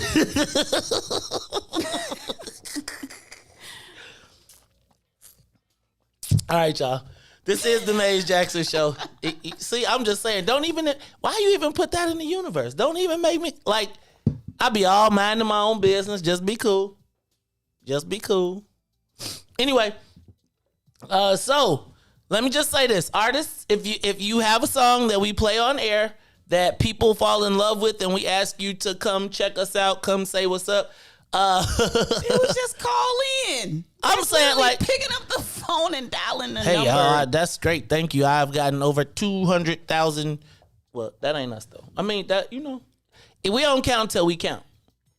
Then when we count, I be keeping a list though, right? I be like, oh, when I get famous or when I get rich, either one. I'm gonna be like, I got you. Do you ever? Me, right? So I'll be the dude like on ice cream day. Like when the ice cream truck come, like I buy everybody except the people I don't like ice cream, and I buy them the big one. Like you get the $2. You ain't gotta get a popsicle. You could get a bomb pop. Ooh, and those are the ones you're supposed to buy something for though. Right. Like the ones that you don't want to. No. You buy them first. No. That's in a different world. That's in a different world. You do that now. That's when you invite them to your event, right? You be like, come see how we do. When everybody eat, because when everybody having ice cream, the worst is when the ice cream truck come and you got 25 cents on $1.25 ice cream. You know how your mama be like, here, take 50 cents. Mom, what can I buy with this? And you don't even want to buy a popsicle because you gotta get and then for 50 cents it's only like the orange ones, right? And if you got an orange popsicle. Like, did you ever have to eat the push-up? Did you like push-up? What? You talking about 50-cent ice cream? This is not 1960. You talking about 50-cent ice cream? Ice cream on an ice cream truck ain't cost 50 cents since Leave It to Beaver. Wow. No, Ruthie. You at least got to come with $1. At least. I'm telling you why I know about the popsicle. Cash app. That's why I know about the popsicle, right? Because I used to get played on popsicle on ice cream truck day. That's why I had a job. So I could get what I wanted. That's all I gotta say. Not ice cream truck sale. Janessa got it right. You got the one with the white wrapper. No right? picture. No the one picture. That came in the box that says on the box, not for individual sale. Right. Boy, that not for individual sale don't mean nothing in the hood. It showed, man, it mean sell this individually. I'm like, you ain't supposed to sell this like this say no individual. Hey, you want it or not? Right on it, say 99 cents and you charge 125. Can I tell you what though? That is exactly what the Arab corner stores do. If you drive down Madison at like 6 a.m., right? And you see like all the stores on Madison loading up the corner stores. They be coming straight from Walmart. They have all types of bags from the suburbs walking straight in, and they be like, some people will put the price tag over the other price tag. You ever go to the corner store? You ever go, not the corner store, the gas station, you go to pick up, my cousin go to the gas station. And when he go to the gas station, and on the pack, it say 99 cents. 2 for 99 cents. And they be like, $2. I be like, dog, the package say 99 cents. They be like, $2. $2, brother. I hate it. No tax though, no tax. Thank you. Unless you put it on your card. Because if you put it on your card, they be like, I got to charge you tax, brother. Yeah. Hey, man. Unless it's your link card, then they scamming. Well, then it's your link card. They be like, get your cigarettes, get everything. I'll ring it up as cheese. Right. I told y'all about they have figured out every way to abscond with our money. I'm telling you, if you go into the gas station now, you can see crab legs in the freezer. Go to a gas station now and go look in the freezer and don't you see some crab legs in that bad boy? I'ma look. Ruthie, I'm telling you, they got crab. Why you ever seen jerk? You ever been to Jerk Taco Man on Pulaski? Mm-hmm. The Jerk Taco Man on Pulaski. You see how he got all that frozen stuff in there? That's so they could take link. Oh, see what they do is they say, okay, you buy it by the pound. They swipe it as link, and then they say we'll cook it for you for free. Nah, I knew that game right there. Yep, we fry fish. Right. But it don't even be real fish. Speaking of that, yo, we are lacking on. Yes, we still doing the best of Chicago's, right? We are lacking on the fish. Like there was a poor list of black fish joints. Can somebody please go to my Facebook page and? It's not a. I mean, no, but Ruthie, like, okay, I gotta tell you, cornered the market. Fried catfish, but they don't even do fried catfish no more. Like, I don't even know what kind of fish that is, because that does not taste like, and it don't break up like the catfish that we used to have back in the day. Remember the catfish place on 71st, where they were live, and they would kill them and take them up and chop them up for you right there? Man, that catfish, they would take it out the water, chop that bad boy up, and have them in the grease in like 10 minutes. Have you ever seen that? Ruthie, did you ever see? Do you know they serve live chickens in the Latino neighborhood? Mm-hmm. No, like you could go buy them to kill them yourself. Mm-hmm. No, like there's chickens that go live with feathers and everything. I know. Fresh chicken is really good. No, that means you have to kill it. Oh, I forgot. Country Ruthie comes out. That's been there, done that. I've killed chickens, but I don't think we did it the right way. How y'all do it? So first, we tried to turn his neck around a bunch. Yeah. And he was like, what? And like you couldn't kill him like just twisting it. So my old man was like, cut his throat. I don't want to. Cut his throat. And it'd be like with a fillet knife. And so now you got this chicken who's squawking. Yeah, it was the worst. Should just chop the head off instead of cutting the throat. Ruthie, we didn't have an axe though. Oh. It's like, you know what you gotta have, what I've learned in real life though? You gotta have the right tools for the job. Cause black folks will improvise all the dang on time. So had we had an axe, it probably wouldn't have been as traumatic cause you could have just whack. Mm-hmm. But as a knife, you gotta saw it. Yeah, that's a and big it's like, traumatic. And you can hear the tendon snapping and cutting and the thing is still screaming. And so it's like you traumatized. I mean, that's actually quite inhumane too, if you care about the animals. I mean, quick death, Maze. Quick death. Shoot them in the head. Quick death.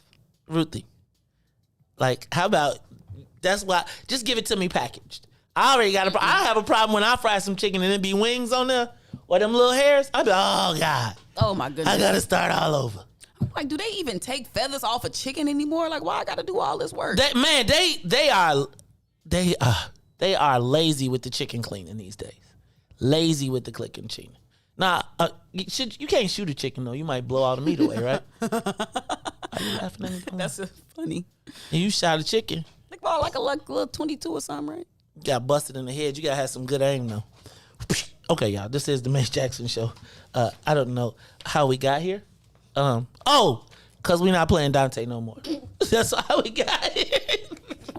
That was you. They cut the chicken head out when they said Dante no more. Put your hands together. Come on. Baby, won't you change your mind? I'm gonna sing it though. I could sing the whole thing. Lord have mercy. You. Y'all know I be doing it. I could do the whole song. Cause I need you. Reese can and too. He was you back there need me. jamming. I know. Just wait and see. Baby, won't you And you know, y'all notice when I be doing this, I be pointing to the dough. Right? No, I ain't know that. Dough. Before you leave out the door. Oh. Before you leave out the door. Are you sure it's gone? Baby, won't you change your mind? Want to change your mind? No, we gonna sing it. We gonna do like the people do. You know how you get all worked up for the song and then it fade out. Like you gonna be like right when you get to the good part, it be like, Phew. I hate that. Don't you hate like when you be ready to hear a whole song and then the radio be like, well, whatever song, and then be like, and now, you know, we play all the best hits, and then it don't ever play your whole song. I'm a chronic song changer. On the radio? Everywhere. I don't really listen to them. I like to go through. So wait. I get bored easily. I can see that in you. Clearly. I could clearly see that. Clearly. My attention, yeah. I could clearly see that. I have a very short attention span. Me too, actually. Can you tell that's how we went from honestly, I probably in another lifetime somebody would have gave me some type of medicine if I didn't have, you know, like if my behavior was off. But my behavior was always good. Me too. I just didn't get caught. Yeah. Oh, y'all don't like my singing? No. Lord have mercy. Ruthie, you don't like my singing? Oh, no. Ruthie, I thought you was jamming with me. Listen, I'm accustomed to it. You did? I'm accustomed to it.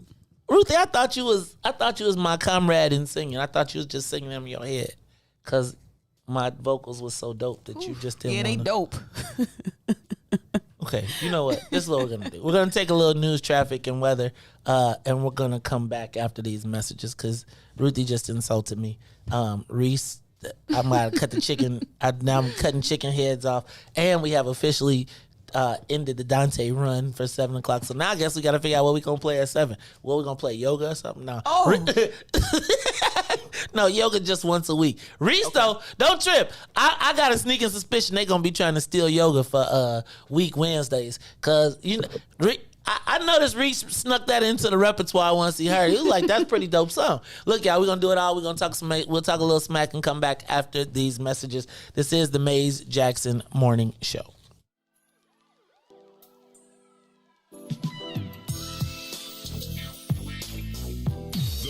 Jackson Show. We'll be back after this break. WIIFTBPM. Mays Jackson. If you could make up a social media holiday, what would it be? Randy said National Don't Let No One Put You Down Day. No one. What you gonna do? So when they say something crazy, you slap them? Be like May said. Randy said a Jukathon Day. Man, we about 60 years old. I done had a heart attack. You gotta get your heart rate up. Okay, not that far. All right, Mario said my favorite one. My friends and I do what we call National Call Off from Work Day. As a business owner, I don't. You don't like that? Yeah. I don't like that. Because I'm the boss of this thing. We got Marcus Garvey Day from Remy too. Oh, Marcus Garvey Day. All right, what will we do on Marcus Garvey Day? Call off from work. I'm going to need you to go ahead and come in tomorrow. That would be great. Okay? Yeah, right. Every black holiday has something to do with calling off from work. You're cool. I'm out. How about National Join a Positive Black Organization Day? Because I don't want to be recruited. I don't want to be recruited and the brothers be like, thank you. Thank you. How about National Tell White People the Truth Day? Tell them how you really feel. You can't handle the truth. Why don't we call that National Black People Get Locked Up Day? I'm going to tell them there's an African-American man threatening my life. Hello. The most dangerous show in the morning. Oh, baby. I mean, I know that you're here with me and everything, but Since you just left a few hours ago, I've just been going crazy. And I done come to realize one thing.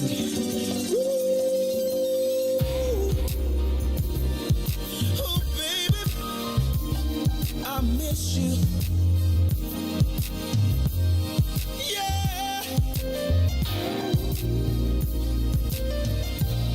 Ooh, baby, oh, darling. Whoa, whoa, whoa. Your love must be some kind of drug, baby.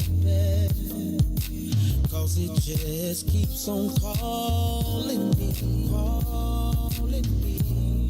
And I just need a hit of your love. It's got me shaking and feeling for your touch. Baby, of you I can't get enough.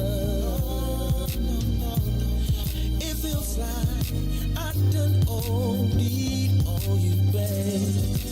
I'm addicted for you. Can't stop loving 'cause I can't get enough of you, babe. 'Cause I'm so addicted to you. This must be love. 'Cause I can't get enough of your love. I'm so addicted. Can't stop. I need you right now, baby. I'm so addicted to you. You're always on my mind, my mind, my mind, every day.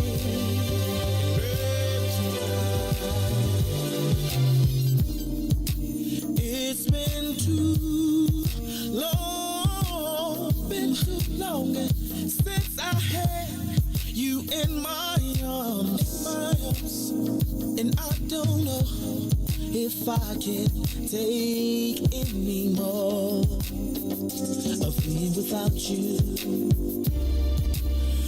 Even though it's only been an hour, it feels to me just like You are listening to the Maze Jackson Show. I'm your host, Maze Jackson. Got my co-host, Ruthie Moore, and I'm around here showing grandbaby pictures. I was showing pictures of my grandbaby. If you had a wallet, you would have some regular pictures in there. Woo, Lord, my joint. I had one of them granddaddy wallets where it'd be like, look at my baby.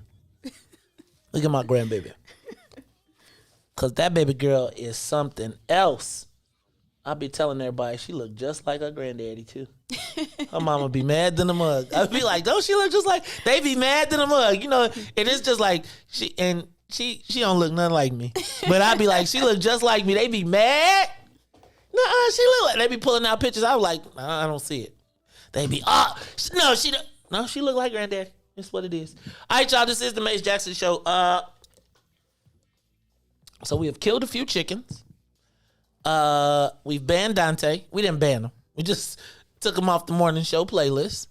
What else we gotta do? Ruth, I'm just telling you, the consigliere areas around here, if Ruthie had it left, some of y'all be in trouble. Cause Ruthie like, what you say to me? She said, promote the people that promote you.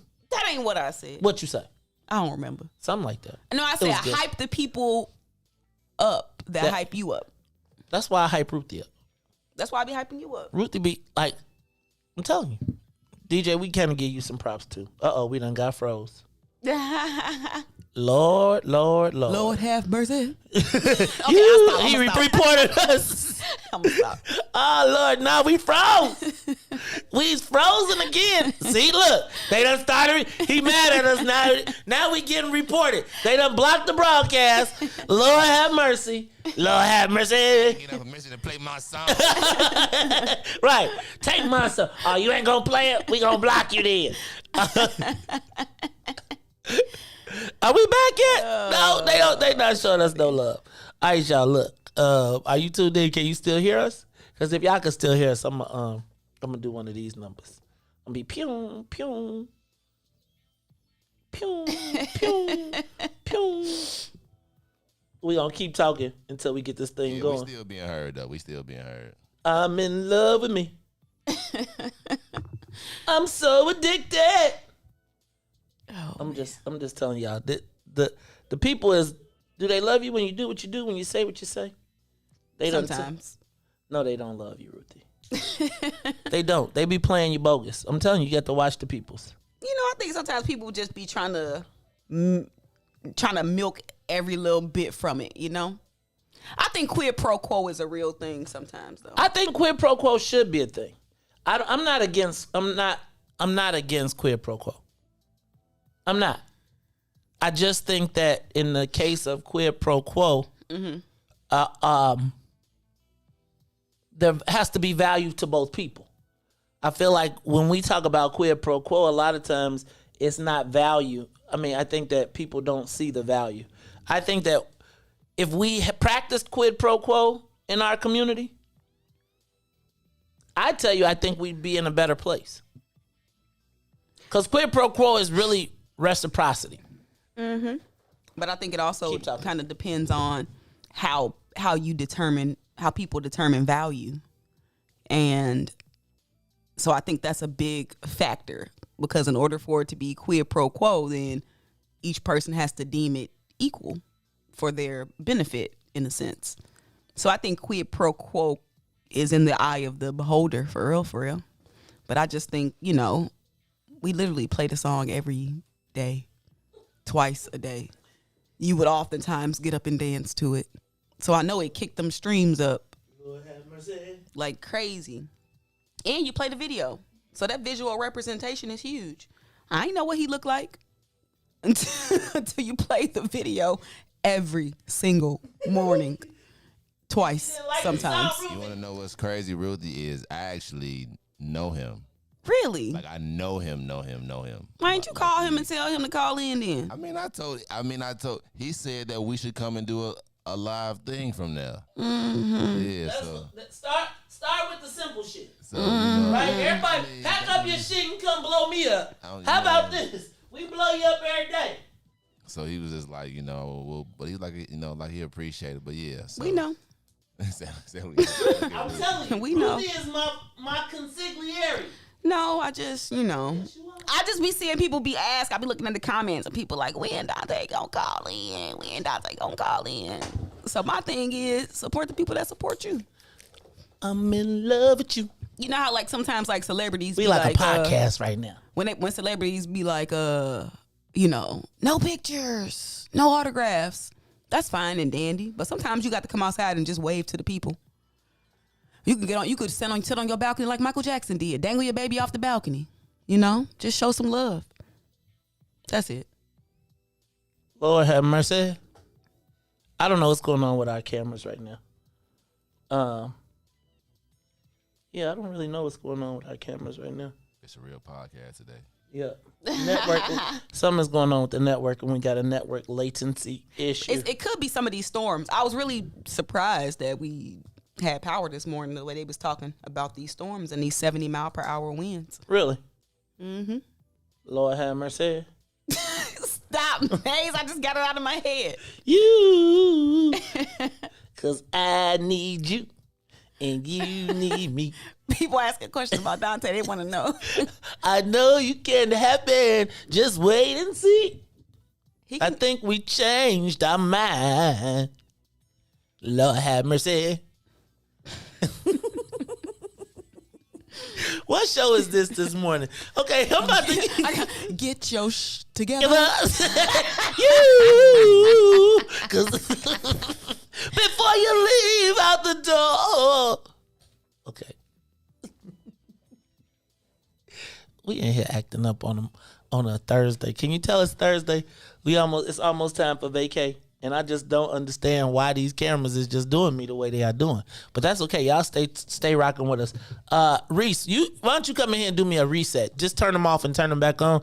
We're going to try and get them going on. And me and Ruthie are going to continue to rock the show. So, Ruthie, did you remember? I don't know if you remember this, but a little while back, the mayor told us that she was going to turn them all the way off and turn them all the way back on, and then we'll try and reboot them. I don't know, Ruthie, if you remember when the mayor told us that when Janice Jackson, you trying to say she didn't quit. Not those. Turn off the actual phone.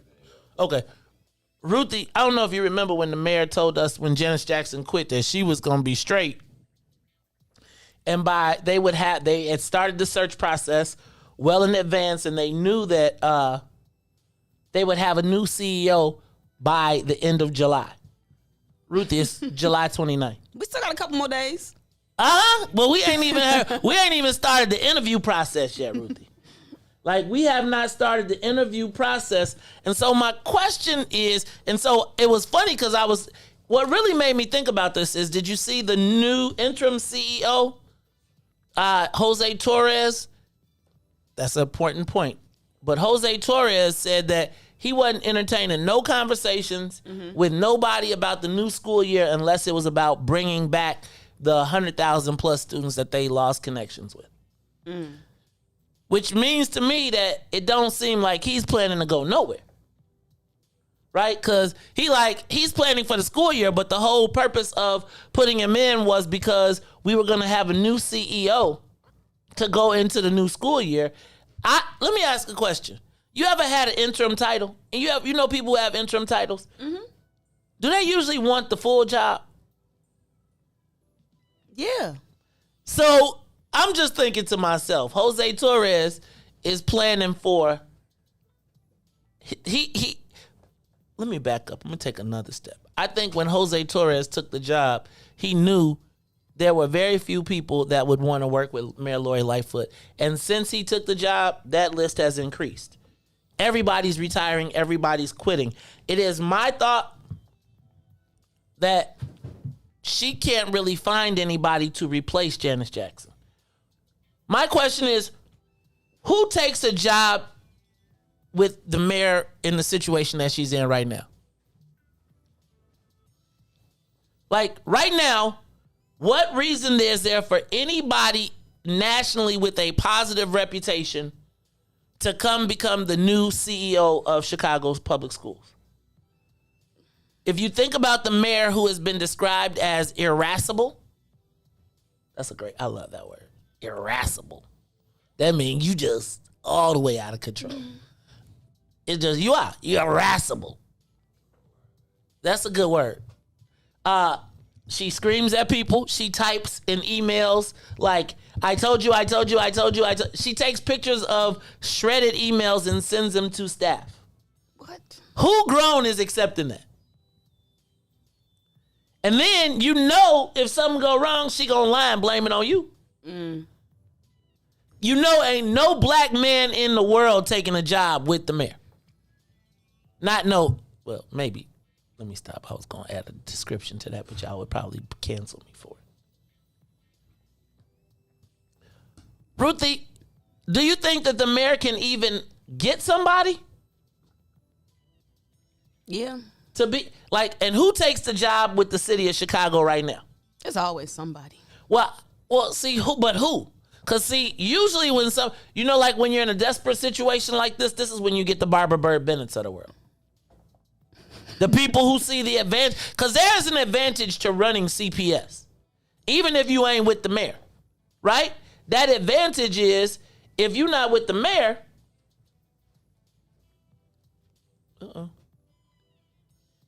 Yeah, that advantage is if you're not with the mayor, Ruthie, that you can take care of your friends and family. Remember I told you that there's going to be a point in this where it's going to be a fire sale? And this is it. And we are at that point right now. They froze again, bro. I don't know what is going on with these cameras. That one just froze. Anyway, so Ruthie, do you think we're going to get... No, Barbara Bird Bennett's out. Do you think we're going to get... And speaking of that, Jason Van Dyke will be home in 5 months now. Yeah, I just needed to put that out there for you. And he's going to get a job. But Ruthie, do you think we're going to ever be able to find a CEO? Do you think the mayor will find one? I think the nature, the function of a CEO is probably going to have to change. Dr. Janice Jackson, those are some really big shoes to fill. And so coming in after Dr. Jackson, you're going to have to really be on your A game in terms of, because everybody going to be comparing the new person to Dr. Janice Jackson. if you compare Dr. Janice Jackson to Barbara Bird Bennett, it's like no competition. I agree with that. So she really has kind of broken the mold in terms of what a CPS CEO could look like, and how the way that she navigated the pandemic, the teacher strike. I mean, it's some really big shoes to fill, and people love her. Yeah. Oh, Dr. Jackson. Of course, Dr. Jackson. Okay, so the challenge becomes, Ruthie, is if the people love Dr. Jackson. Ooh, I got that wrong. How does this new CEO survive? Or are we going to even get a new CEO, do you think? I think if the new CEO is Latino, then they're going to play to their base. And they'll be fine. So you see what I see then, basically. They'll be fine. I mean, look at the numbers. And really, basically, this is just my opinion, but one could argue that based on the data, who has the most young people. Don't start that mess, Ruthie. I'm just saying. Ruthie, you look, I don't need you giving them their argument. Did nobody ask you come over here with that mess? Trying to give these people an argument to tell them why they got to disenfranchise us. No, I'm just saying they go with that piece. Ruthie. That's why, remember, first of all, shout out to Dr. Jackson, because she took old boy Arnie with her when she bounced, because they was going to just hand it over to him. Right? And I think that what Dr. Jackson did was she took all of the people. Dang, these cameras. Yeah, Dr. Jackson. To me, Ruthie, I feel like this new CEO is the setup, the overlay for the underplay. Because essentially, they're going to put him in, and he then becomes, you're going to be so used to seeing a Latino CEO that when they put the Latino CEO in, we're going to be jacked. Lord have mercy.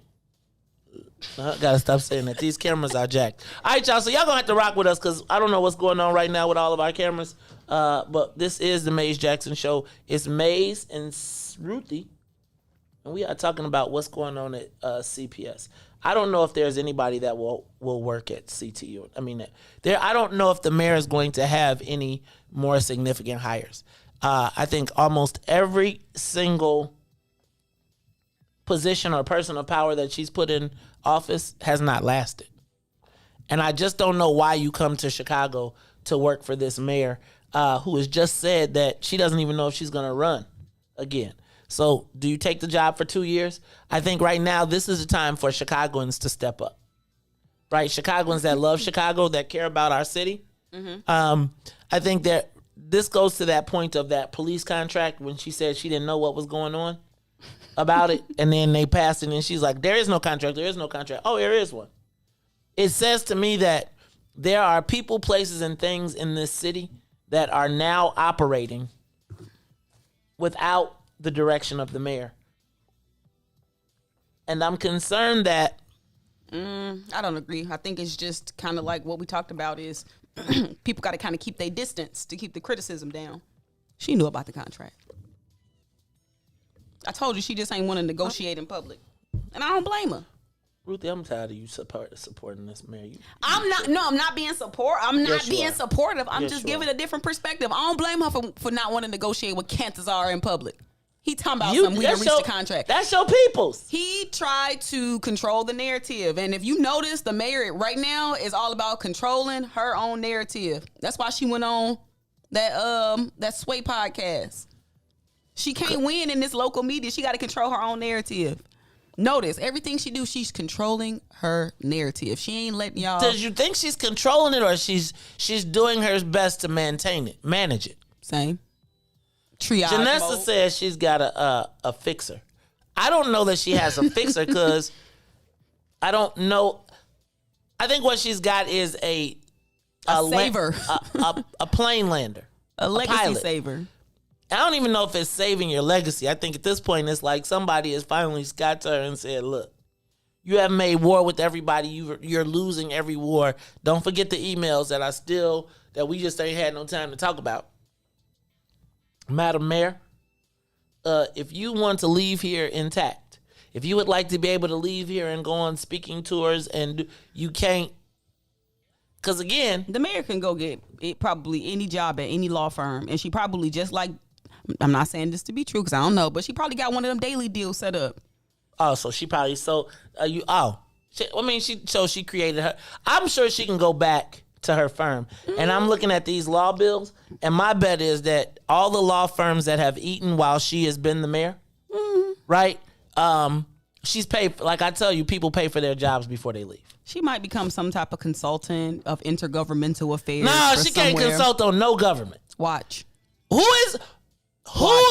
can she consult on government? Watch. No, Ruthie, she's gonna go back and be a criminal. The same people that daily can consult. No. No, Daily though, Daily could say I ran my city. What? He could say I ran. Every time I pay for parking, I think about Daily. And that's how you know he ran the city. That's how you know he ran the city. If he said he wanted it, it was happening. 2 days later, right? Nah, she wasn't on Sway. No, she wasn't on Sway and Tech. She was on the White Lady Sway's podcast from the New York Times. Yeah, see how white people just colonized his name? Not colonized his name. All the black... No, but when you said she was on Sway, how many black people thought she was on Sway from the Sway show? Sway from Sway and Tech. I did. The Wake Up Show. When you first said it. When I say Sway, you say Tech. Sway, Tech, right? You remember Sway and Tech? Y'all probably don't even remember Sway and Tech. Y'all just remember Sway. I just remember Sway. And see, that's because you's a baby in this. See, let me tell you. The Sway and Tech show used to come on. We used to get it 1 hour a week from San Francisco in Chicago. And they used to break, like right before Ramonski got his own show. And it was the Sway and Tech show. And that was like when you could only hear the hip hop music. Because Chicago was anti-hip hop for that time, like 1989, 90. And then Sway then evolved into the MTV guy. And that's how I know Sway. And then after the MTV guy, he evolved into, you know who Sway is now? Doma T. Doma T is like the new Sway / Kurt Loder. Kurt Loder, if you like old school. For you, Ruthie, it'd be Sway. But remember when Sway was the face and the voice of MTV News? Mm-hmm. That's what Doma T is now. Got it. But yeah, so Ruthie, I think this mayor has lost her Chicago. I think she's lost Chicago. I think that in a month, when we look at the outcome of this Lollapalooza, I feel like this is going to be the signature.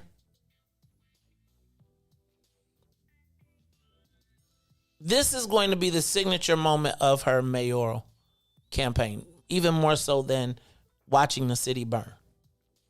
Because I don't think she was in control of the city burning. I mean, she wore the jacket for it. Mm-hmm. But I don't think that, I think the sign off and the level of hypocrisy that's going with this Lollapalooza, like if you're running the headlines of Lala and the spread of the disease right now, compared to what she's saying and what Dr. Arwady is saying, I think that is going to be like the swan song. Because if there is an outbreak, let me say this: if they get through this unscathed, then maybe she'll be straight. But if this thing goes the way that everybody is expecting it to go, like there's nobody that's predicting it's going to go well. Nobody. I mean, it's taking everything that all of the best practices and things like that, the CDC recommendations, and it's kind of like we going against it. Exactly. And they're telling us this with a straight face. Look, Reese is reminding me we got to say goodbye to all of our WBGX listeners. Thank you to everybody on WBGX who's been rocking with us. Join us on Facebook and YouTube because we got a whole nother hour to go. So go to the Maze Jackson page, go to the YouTube page, and let's get this thing done. Ruthie, let me ask you though. You actually think that the mayor is going against it? I think the mayor and JB, like, I don't understand this whole thing of I've been kind of looking at the news cycle related to Lala, and a lot of it is focused on the impact that it's going to have on businesses. And so I think the impact that it's going to have on businesses outweighs the risk, because from my understanding, these businesses need business. We know they do. We know they're struggling. Which I get. But at what cost? I mean, like I guess what cost? And what you mean the cost? However much their products cost. No, I mean, but what about the human cost? That the economics outweigh the human toll, because again, they've already changed the narrative to, if you're unvaccinated, it's your fault. That's your problem. Put your mask on. We got these protocols in place for Lala. So literally they can just blame it on a breakdown in protocols. They can blame it on personal behavior. So it really takes the fault of it off of the city. And I'm pretty sure. Do you think people buy that? But I'm pretty sure in them I don't know this to be a fact, but in them Lala tickets and stuff, don't you waive your right, like, to sue? Ain't the liability on you? Yep. There you go. Hey y'all, this is the Maze Jackson Show. We're gonna take a quick break. We'll take a break. Reese will have to find some new songs in the catalog. No, I'm just joking, because we're past the 7 o'clock hour. And then we will continue this. We're gonna continue our conversation. You know what I want to know? How do you know when you're in a good neighborhood or a better neighborhood? Right? Like, nobody has to tell you. You know. What are the things that make you know you're in a better neighborhood? We're going to talk about it more when we come back. It's the Maze Jackson Show.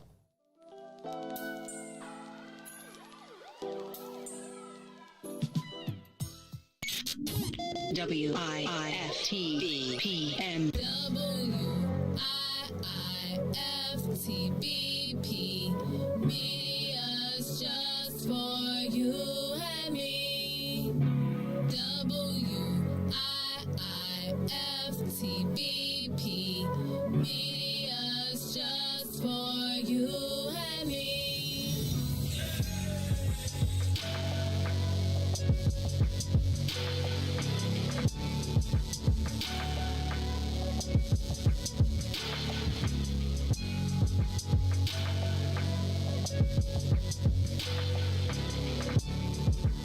Broken screen? Crash system? Are you in need of spyware or virus removal from your computer? Well, contact RPC Computer Repair in South Shore and let us help you with all your computer repair services and print needs. Need office or print production services, copies, scans, fax, or even notary service? Then stop by and support RPC Computer Repair and Print Shop, located 1741 East 71st Street in the 71st Street corridor, newly revitalized South Shore areas, and let RPC be your one-stop shop, where we believe RPC is your PC. RPC Computer Repair is also a UPS access point where you can drop off and pick up your important packages. So let RPC be of service to you. Call RPC Computer Monday through Saturday, 8 a.m. through 6 p.m. at 773-966-4457. That's 773-966-4457. Visit RPC at rpccomputeringinc.com for more information.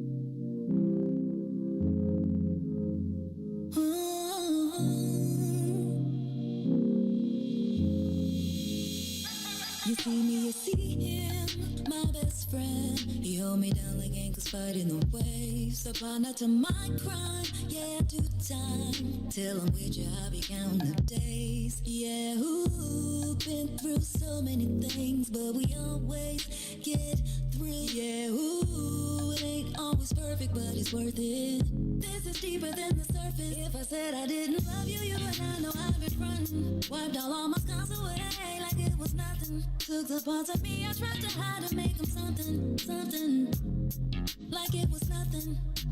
Ooh, so much, baby. Ooh, you know you drive me crazy. Ooh, you give me peace of mind. Ooh, let me tell you why. You make it easy. Say, to take it easy. Say, feel so easy. Say, easy love. Say, to take it easy. Say, feel so easy. Say, easy to love. I never thought that I would give it to you, but now I don't think it's the time I won't do it. I think it's cause the way you talk to me, know how to say it without making me feel little. You're gracious even when you pop off on me. When you get done, I got a little something to drop off on you. Because you earned it with the time you took to put it that way.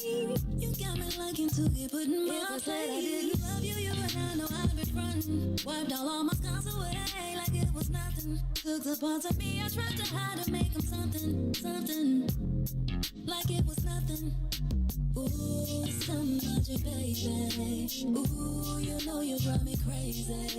Ooh, you give me peace of mind. Ooh, let me tell you why. Make it easy. Say, to take it easy. Say, feel so easy. Say, easy to love. Easy to make it easy. Say, take it easy. Say, feel so easy. Say, easy to love. You make it easy. You make it easy. You make it easy. And now, traffic and weather. Good morning. What's in it for the Black People Media family? The time is now 8:07 a.m. And I am Reese the Ruler with your Chicagoland area sports, traffic, and weather update.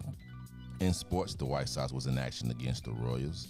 Game went into extras as they lose off a walk-off single by Michael Taylor of the Royals. Southside went down 3-2.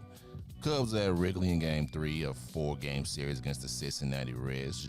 Joey Votto homers twice as the Cubs lose 8-2.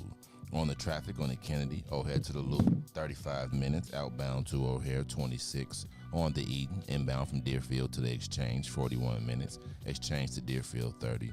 On the Eisenhower, Thorndale to the Loop, 41 minutes, back out to Thorndale, 40. On the Stevenson from I-355 to the Dan Ryan, 38 minutes, outbound will be 36. Bishop Ford, I-80 to the Dan Ryan, 36 minutes, 28 minutes back to I-80. On the Dan Ryan, 20 minutes to the Loop, 18 minutes to 95th. DuSable Lakeshore Drive South, 55th to Jackson will be 8 minutes. Jackson to 55th will also be 8. Going north, Randolph to Bryn Mawr will be 10. Bryn Mawr to Randolph will be 9. Today's weather, it is currently 79 and partly cloudy. Today, expect a high of 84 with a low of 70. Now, I'm Reese the Ruler. Now, back to Maze and Ruthie on the Maze Jackson Show.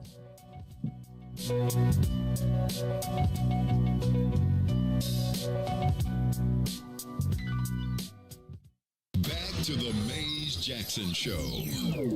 You are listening to the most dangerous show in the morning. This is What's in it for the Black People Radio. Maze Jackson. Maze Jackson, the most vociferous advocate for black people in the world.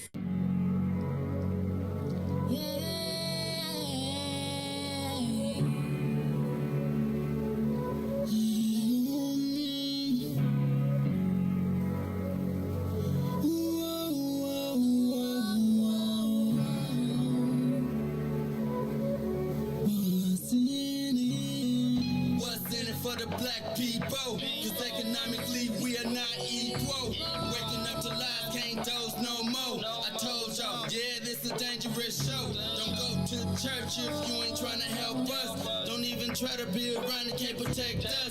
We see the lies now other politicians. We need money and no symbolism. It's Maze, it's Sonia, and Ruthie and Todd, explaining how we all come from God, giving us tools to beat the odds. If we're united, our movement gon' stop. If they ain't trying to help us, they ain't trying to do nothing. We gotta do something, we gotta stop running.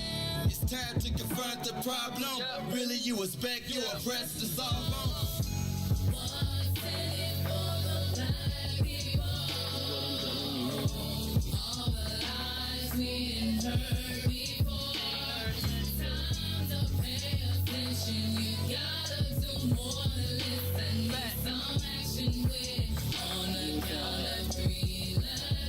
Wake up, Chicago! Wake up, world. This is the Maze Jackson Show. If you are watching and you are seeing the Maze Jackson Show screen, we are having some camera technical difficulties, but we're going to keep on rocking the show. So you act like we is on the radio or y'all do y'all thing, but it's on and popping. All right, y'all. I am your host, Maze Jackson. Got my stretching it out co-host, Ruthie Moore. DJ Reese the Ruler. Hey, Reese, can I tell you something, man? Uh-oh. You can't be cursing people out in the comments, man. Hey, man, I know. Hey, Reese. You got to service the. Yeah, I know. If you don't, you can tell them in a nice way. Yesterday. I saw you though. That was yesterday, man. You got to leave yesterday. Where was that? To move on to a new day, No, don't just say it. Yesterday. Like it's yesterday. Hey, but you see, he ain't all my troubles seem so far away. Yeah, I mean, but he ain't say nothing. But if he don't come back, then we'd be like, look, man, it's all love. You know, the Den is just a tough group. It's like you got to have some tough skin to be in the Den, because you know the Den will make you cry. You got to be Teflon. What? Yeah, I'm gonna tell you, the Den. I'm gonna tell you, the Den ran old boy up out of here. Ooh. When you was talking about who you was saying, who? Because look, Ruthie, I'm gonna be out a couple days next week, so Ruthie Moore is gonna be sitting in the ace chair in the number 1 spot. Now, first of all, don't even look like that, because Ruthie, quiet as kept. You know she'd be like, I was waiting for him to go anyway, because you know I could do this without it. No. Look, so then she was like, I almost declined. Ruthie. You ain't even give me an option. You ain't even ask. You just told me what I was going to do. Ruthie. But see, Ruthie, that's the good part. See, you understood your role as a woman. Oh. You took direction well. Oh. And you can wear shoes while you sit in my seat. Oh. Right? You can get out the kitchen. Oh, you are so generous. You know what I'm saying? You all good. You are so generous. You one of these newfangled women, right? I'm so glad we got rights now. Thank you. I'm glad, you know. So, Ruthie, look. So, Ruthie around here picking who she... Look, she's trying to find co-hosts. You should have heard the list. If y'all heard the list, I can't even tell y'all list, because I was... No, I was cursing. I was in this mug like, hell no! How you gonna tell me I could pick then all the options? You was like, no. Okay, so y'all, so I have a list, right? And it's like, it's hard to touch my list, but if you touch it, I'm just gonna tell you, don't do it. Just don't do it. Just don't do it. Don't even, just don't do it. Like, why send Maze a message if you wanna. No, send co-host. Ruthie a message if you want to co-host. No, because you know we got to get approval from right, Maze. but so you might as well just go straight that's the to problem Maze. with you millennials. Y'all just take the keys. Y'all just want to drive the car. No driving school, no nothing. Well, I played enough video games in my life. See, I don't know. That's the day, right? You don't drive in school. Tell that's first place every time I get. Man, you know how many riding lawnmowers and tractors I done practiced on. Right, Mario Karts. I win the Mario Kart all the time. All right, y'all. This is the Maze Jackson Show. Looking for a co-host next week. Co-hosts. Todd, I know you watching. Todd, you gonna be here. Todd, first of all, how you gonna call in and then be watching? How you gonna be like, I'm sick?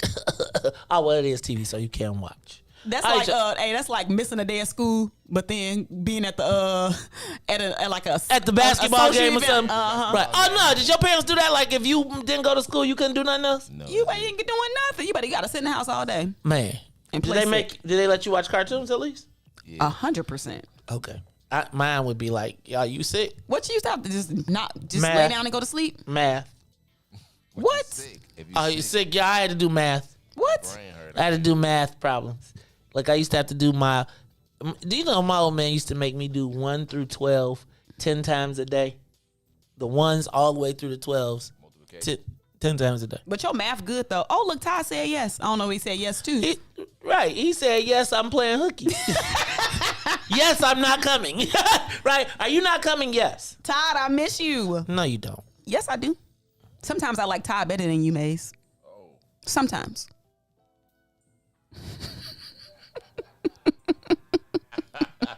I'm glad the camera's off so y'all can't see how Maze looking at me.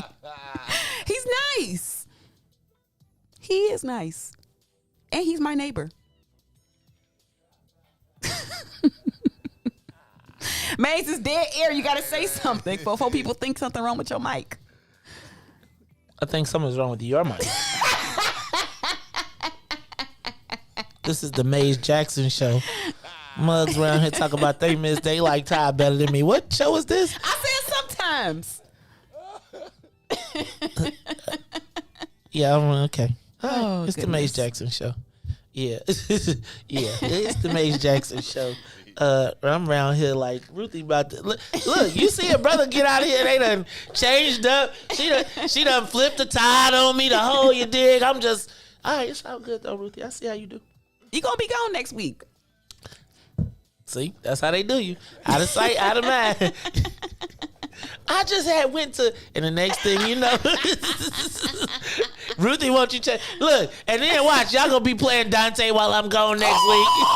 Like we gonna play this because May's gone. Now that is funny. No, that would not be funny because if I turned on the radio and was like, I am at the national convention on the stage of Phi Beta Sigma for. Is that change your mind? Excuse me, Mr. International President. Y'all think Todd? Hey, Todd. The international president said we going to conclave, and so while I'm there, we want to know if you learned your date yet, because we gonna tell jokes about you on the national stage. You know we be like, I can't wait when the Alpha's president come, because you know they be coming to our joint, right?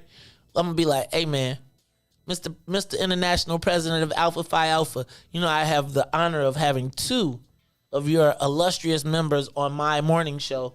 Neither of which know their cross dates. Look, DJ, like, who I know my cross date. And you can always log in and know your cross. Like, just log in. If you gotta get your cross date, from the computer, you got problems, dog. Man, dog, you got problems. He was made. No, he was. Made. Hey, you. Todd in the comments. You can't help it. You just keep driving. You should have been here. Man, you should have Ubered your wife. You should have Uber SUV'd your wife to work every day. Man, everybody paying for that. Ruthie. I'm just saying that's a lot of money. Have you seen the Uber and Lyft prices lately? Okay. Yeah. Actually, it's cheaper to Uber SUV in a lot of cases in the morning and in the peak times than it is to take a Uber X. I've been SUVing and actually getting lower prices or comparable, like $2 difference. But I'm like, well, shoot, if I could pull up in an SUV compared to your Hyundai, hey man, yesterday I got in an Uber yesterday. Do you know this fool had the windows down? It was 90 degrees, 100 degrees. I think you gotta have them down because of the Rona. Really? Mm-hmm. They gotta turn the air conditioning on? I believe it's a windows down mask thing that they do.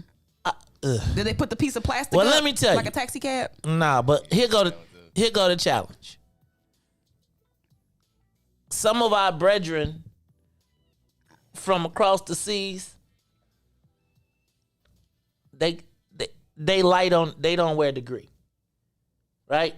And so, you know, when that's why you need your window down. Yeah, but when it's like 100, and you know, like when you circulating 100 degrees hot, it's just hot. And then you add the funk to it, it's just like a funk swirl going around the car, right? Like that's why you need the windows down. That's why I need the air conditioner on so that you can turn your glands off, so that you can freeze up your pores. Cause good God, the windows. Hey man, I was in a Ugandan Uber yesterday. Lord have mercy, dude. Stop saying Lord have mercy, because then I want to say Lord have mercy. Y'all get used to it. I mean, that must be where I've been getting Lord have mercy, because I've been saying Lord have mercy a lot lately. I've been saying put your hands together. All right, come on now, baby. But we changed our mind, so I guess. All right, Ruthie, I got a question for you. How do you know when you're in a good neighborhood? Like, how do you, and I'm going to ask you too, Reese. Yeah, turn them, yeah, you right. They do need to turn their glands off. There is something about the funk from the motherland in an Uber at 100 degrees, circulating with the windows down, and it don't go out the window. Like, here will go my thing. You would think like if the stuff go out the window, you'd be straight. But it seemed like yesterday when I was in the Uber, everything that was supposed to go out the window went out the back, out the front window, and came in the back. Swirled. And it just like I was in this tornado of funkiness. A tornado. And I was like, could you please? I was like, could you turn on the air? Then he looked like he had an attitude because I asked him to turn on the air. Did you give him a tip? Degree, Negro. we wear degree here. Like, you know, did your mom ever be like, you don't smell that? You don't. Your mom used to be like, you don't smell yourself? You don't smell that? Your wings is funky. Mom, you don't smell, you smell like outside. This dude smelled like he ran around outside. And then had the nerve to have an attitude when you know how you slam on the air, but he turned it on like, you know how when your air is in between the red and the blue? Yep. Because he had one of them red and blue ones. He ain't had it like the numbers. So he put his right by the red and blue. Dude, I need to be all blue. All the way to the blue. Why is it that only black people can smell outside? Because white people are the outside. Only black people. I honestly, it used to really bother me. Don't send your kids outside, then get mad when they come inside talking about they smell like outside. Well, no, I mean, you just got to go get... The worst, though, you ever seen when some people get wet? Oh, my goodness. You ever smell when some people get wet? Yes. It's kind of... I think only black people smell it, though. Something about black people smelling like outside. Don't sit on my couch. You smell like outside. Don't sit on my bed. Yep, you right. You better not sit on your bed with your outside clothes on. All right. So Ruthie, you still didn't answer my question though. Yes, I'm looking for a co-host for 2 days next week. So please, if anybody is interested, DM Mays for approval. Don't DM me. DM Mays for approval. No, you did. Looking for someone entertaining, outgoing. Rogers. Look, Rogers, Randy Span. Look, I'm gonna start naming your fan club. Oh, okay. Latino smell it too, so we good. Okay, all right. So let me ask y'all a question. How do you know when you in a good neighborhood? How you know you're in a good neighborhood? How you know you're in a bad neighborhood? What's the difference? And is it something that, do you act different in those neighborhoods? Is there something, and what is the difference between a bad and a good neighborhood? How do you know when you're in a good neighborhood, Ruthie? I think it's levels to it. I think depends on the season. You can kind of tell. And I think it depends on what you sort of quantify as a good neighborhood. So yeah, tell me what's a good neighborhood to you. For me, I like no litter. I also like walkability. Mm-hmm. Like, can I get out of my car and walk to some places to do things? That's what I deem to be a good neighborhood. Do you live in a good neighborhood? Absolutely. Okay. Ruthie? Reese, how do you know when you're in a good neighborhood? I can walk down there and feel safe. Ain't nobody on the corner. Ain't no shootings on here. Amalams all day. Amalams. I love amalams.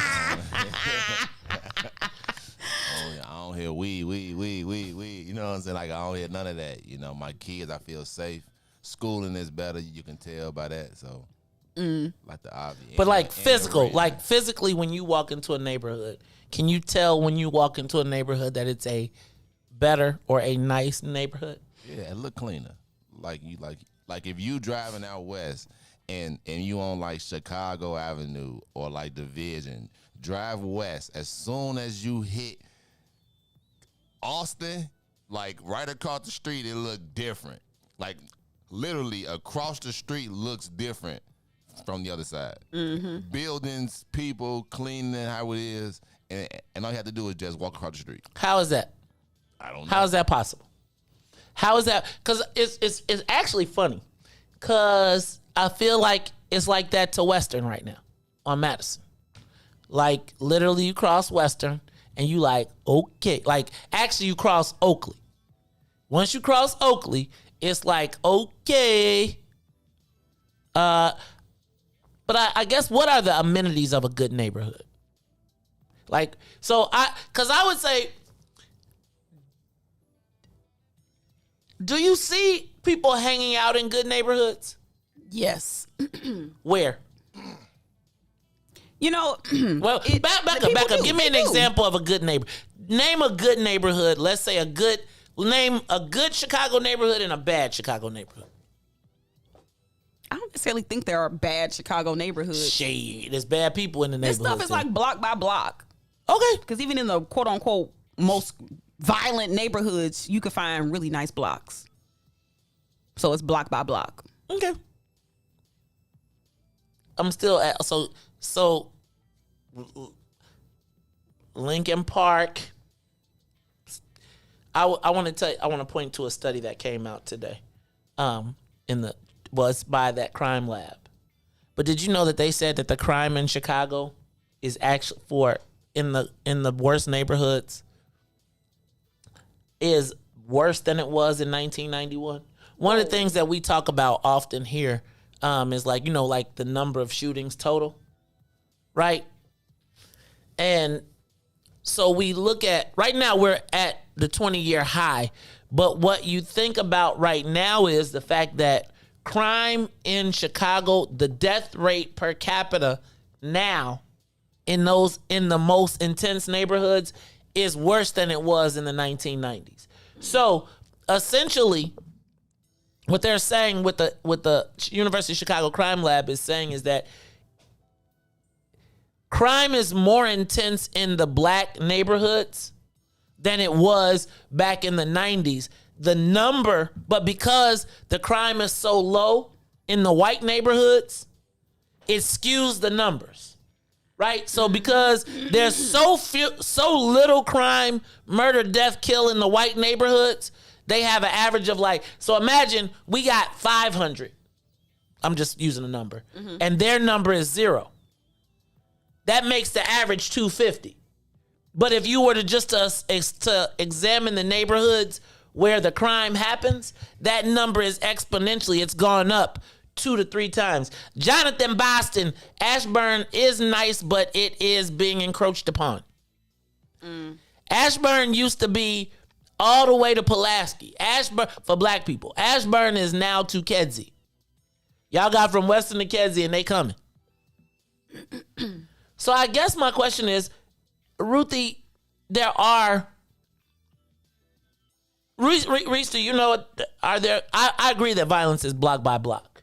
Mm-hmm. But I would say that there are blocks, if you were to do a range, there are blocks where there's going to be more intense crime. And I'm saying shootings and murders and violent crime. How do we change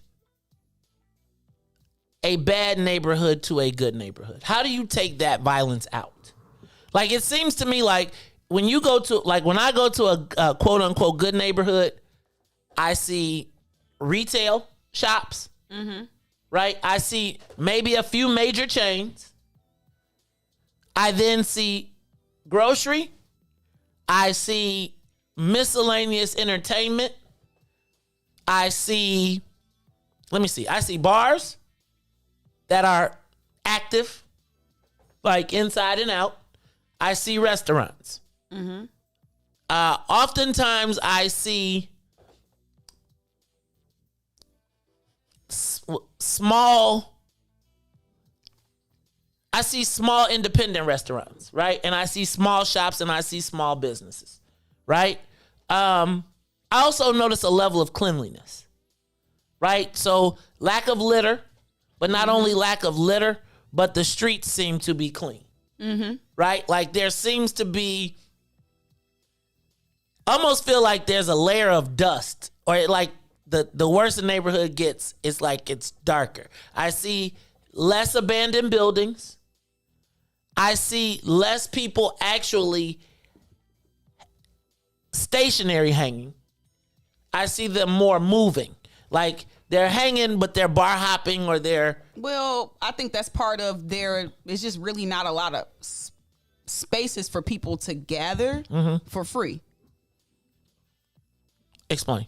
Like, it's loitering. Like, most of the time, if you kind of on the north side, I see people hanging out all the time. But like you said, they're likely going somewhere or waiting to do something. Right. Like, I see them out. I don't see, like, do people still hang on corners? Like I see on Madison. Drug dealers. Right. But that's not necessarily true, because sometimes I oftentimes see older people just kind of kicking it on crates, like underneath shade trees sometimes. And I think it's just because, like, maybe they might live in huge high rises and they don't really have spaces outside to gather. Never seen it. I see it all the time. And I've been peeping it. They're older, mostly older men. So, you know what? That's interesting. I used to see, I don't say I see that. I used to see those older men at the McDonald's or something like that. Or like here on this, like where I see it, they usually are at this, well, I don't know about the park, but I guess I could see what you're saying, right? Mm-hmm. Like I could see if you don't have a lot of outdoor space, we do tend to gather, etc. I also I don't see as many liquor stores in a good neighborhood. And I don't see as many churches in a good neighborhood. And like I see churches, but they're not storefronts. Mm-hmm. Right? Like they're a community church where there's grass and people walk up to it and they, right?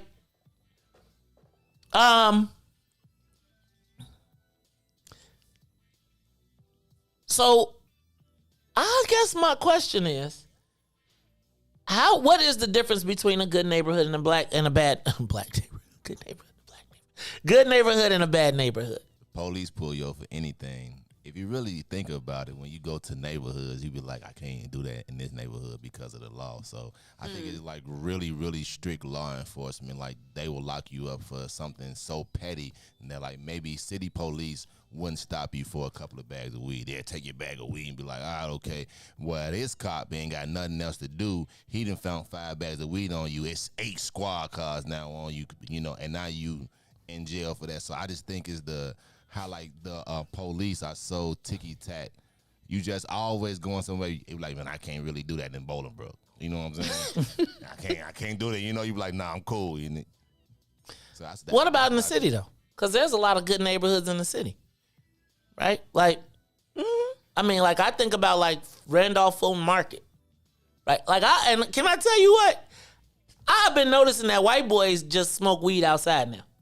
Like, they just be walking and smoking. Like, I was like, damn. Like, my cousin's still scared to smoke outside. Unless he on Madison. Mm-hmm. It's the Mazer Jackson Show. Look, we're going to take a quick break. We got about a half hour left. Reese is going to give you some traffic and weather. We got one more song. And then we're going to finish this thing up. I want to ask y'all, does winning matter anymore? Do we care about winning anymore for sports? I always thought of sports as gladiators. As a form of gladiation. I think I need a paradigm shift, and I'm gonna ask you all to help me get right. Because I just think after our conversation yesterday, and not just that conversation, this Simone Biles conversation, it was interesting because I don't have any ill will towards her, and it's like I support her as the GOAT of all time. I feel like I've always been taught the story that I've always heard of the athlete is overcoming the mental or the physical issues, etc. And I guess my question is now, do we just need to have a paradigm shift in the way that we tell the story? Right? Do we need to have a paradigm shift? I'm going to share a post that I had with you yesterday that elicited a tremendous response that I didn't think was as bad as it apparently came off to be. And so I want to talk about it, right? Have some more conversation. It's the Maze Jackson Show. We'll be back.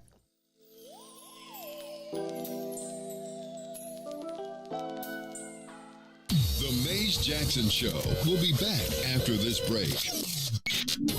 WIIFTBPM. Broken screen? Crash system? Are you in need of spyware or virus removal from your computer?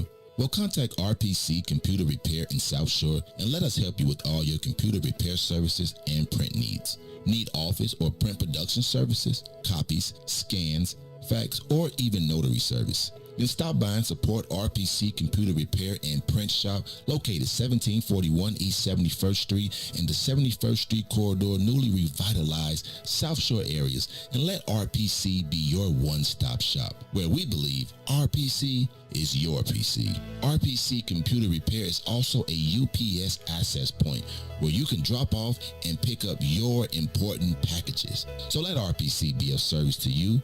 Call RPC Computer Monday through Saturday, 8 a.m. through 6 p.m.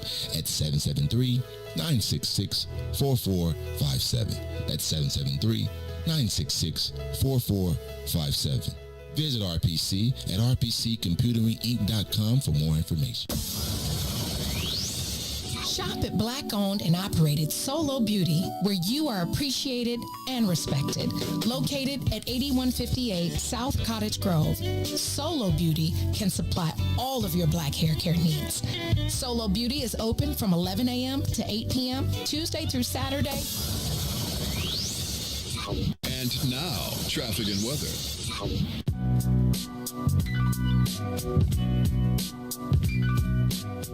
Good morning. What's in it for the Black People Media family? The time is now 8:36 a.m.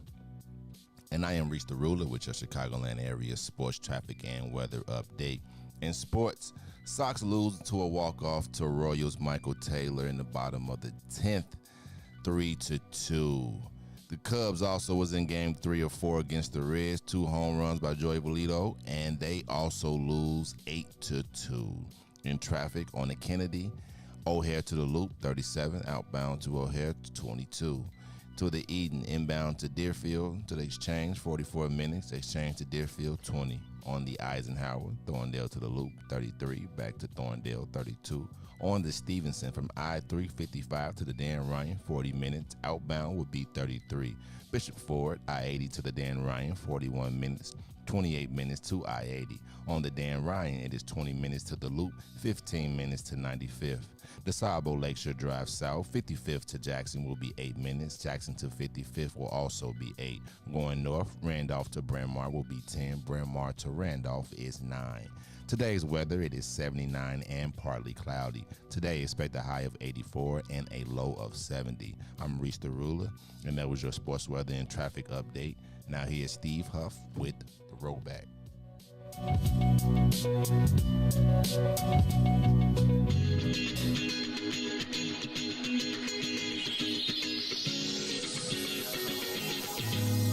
Steve Stanton.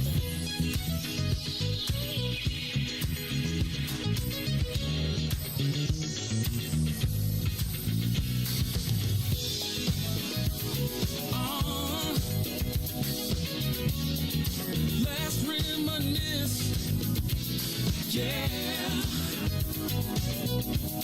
Woo. See, I remember the first day we met, a Thursday night at the club I'll never forget. Do you remember the words that I said? One night in my bed you'll never regret. And you, with your pretty brown eyes, I knew, baby, you would change my life. And you opened up my eyes to see I'm excited for our future, but I love our history. Let's throw back to the day that we first met. Let's throw back, I never will forget. Let's throw back to when we fell in love. Let's throw back, babe. I wanna throw back, babe. Is it just me? Don't you miss those nights sexing on the beach, playing Isley Brothers in between the sheets? And now we're taking flights from London to Belize, and we're popping bottles, endless shopping sprees. Still sexy as can be. I knew you're still the only one for me. Yeah. I'm feeling lucky as can be. I'm excited for our future, but I love our history. You are listening to the Maze Jackson Show. I'm your host, Maze Jackson. Got my co-host, Miss Ruthie Moore in the building. DJ Reese the Ruler on the news, traffic, and weather, also rocking on the boards. We've been having a good day today. I've been all over the place. I'm not exactly sure what I wrote on the paper, Ruthie. But on the paper I did write. So can I share this post without getting whooped on some more? Because yesterday I got a beat down. What you say? Ruthie, I got a beat down. And I thought I was trying to show love and trying to communicate. I really wanted to communicate that I want to be supportive of Simone Biles. First of all, I feel like I am supportive of Simone Biles. A big chunk of my upsetness with this is really selfish, right? I enjoy when a black person is light years above white people in their own thing, that even when they make the rules, they can't stop it. They couldn't stop her. And that is my sense of pride. And I'm going to be 100% honest with you and tell you that the reason that I am not happy is because it's all selfish. It's all selfish. I don't care about gymnastics anytime except for when it was Dominique Dawes, when it's Simone Biles, when it's somebody black. Like, I don't care about figure skating until what's the black girl that used to do the ice skating? Can't think of her name in the Olympics. I didn't care about speed skating until Shawnee Davis did it, right? And he was the super best speed skater in the world. And so when black people come in and dominate in these sports that we ain't supposed to be dominant in, I enjoy being able to be, like, I know all the white people in Bolingbrook that have to say, oh, we're so proud of Simone, but they really hate that their daughters are looking up to her. So I love it. I love it. So I want to be clear that all of this is 100% selfish of me from the start. But I also believe that sports is built around selfishness. It is that love of your team, that connection, that bond that you build, whether short or long term, that gets you engaged, that turns you on the TV, et cetera, that makes you watch and tune on. The only reason I was watching the gymnastics was for Simone Biles. That's it. Don't care about anything else. And so I'll just be 100% honest and say that I was disappointed that she didn't, because I wanted her to, you know how you be like, you know how when the champ on Harlem Nights, he was like, all the racism they was living through, and he was like, I'm gonna kick that white boy ass. That's what I feel like with Dominique Dawes, except she's very articulate. And I was just like, yep, them white girls gonna try from Russia, from all over the world, try as they might. Nothing they can do about it. So that's where I was. Then yesterday, Ruthie, we had our conversation, and I gotta say, y'all made me think about a lot, right? And I feel like I am beyond, I feel like I need to have a paradigm shift, right? I feel like I need a paradigm shift in how I look at sports and entertainment, and maybe I need to take emphasis off of winning and just start to enjoy the fun that the athletes have or don't have. So I felt like I was capturing a moment, but I don't think I did a very good job. So let me read the post that I wrote yesterday. And Ruthie, you could tell me if I needed to get cursed out like I did. All right. So my post was, much love for Simone Biles and her mental health. I think it's a real thing. That stated, I am glad it was less real when the Bulls repeated the three-peat. Not all champions are the same, but the common denominator is challenges that they overcome to be the best. I'm cool with the standard change. I just needed to know. May said. Man, I got whooped on social media. I got called every kind of dog, every kind of use, not sellout or whatever. And I guess what I was trying to communicate was that, I feel like everything that Simone Biles had to go through to get where she was is part of the story. is part of what makes her great, the greatest, right? I don't think she has anything to prove, and so if she wouldn't have gone to the Olympics this year, I would say she was still the greatest. That stated, I watch sports to see. I feel like sports, no matter what format it is a form of gladiation. It is a form of, and the higher level you go, the more intense the pressure goes. And so what I was suggesting is I recognize that now mental health is more important than the actual sport. As a fan, I am grateful for the times that I had with sports, particularly during the Bulls era. I just couldn't imagine Mike, Game 6, being like, I'm tapping out. I can now. And I can now accept that if an athlete at the top of his game, at the biggest moment, decides that this isn't for them, it's okay. I think we got to stop telling the stories the way we're telling them, though. Like, I don't think the story anymore is, like, I don't know what they tell on ESPN on Sunday morning about the stories of the games and, like, the people overcoming the challenges. I thought that the common denominator for, particularly when they tell the black story, is always the overcoming of all the challenges that you had to make to get through to get here. And even being able to put all that to the side to get it. And I guess my thing is, should I stop looking for the win in sports? And should I now stop thinking of the invincible athlete that plays through and just say, hey man, we should be happy that we have the opportunity to see them when we do? Because I feel as though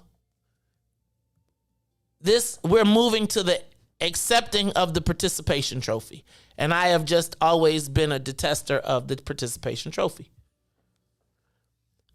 Do we need to stop telling the stories the way that we do as these athletes are overcoming triumph and any backstory of their life as part of the marketing, and just be like, they're great while they're great, enjoy the sport and move on and don't take the personal part? But I would tell you that the personal part is oftentimes what makes the story engaging.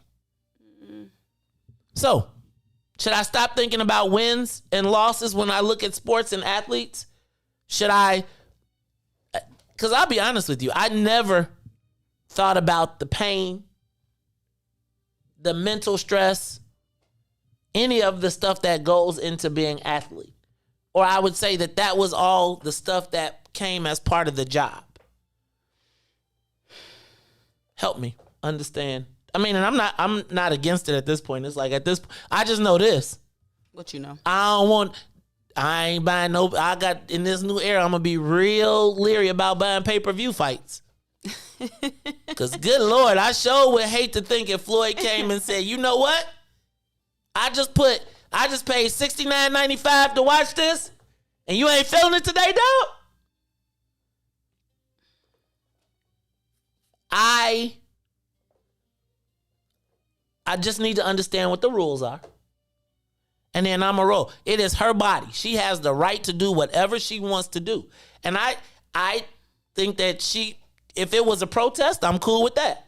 I'm cool with whatever it is. I just need to know the rules, because I don't want to be sitting in front of the TV with my 59, because if she would have had a pay-per-view and it was like, Maze, you got to pay $59.95 to watch them flip, to see her become the greatest in the world ever, blah, blah, blah, I would have did it.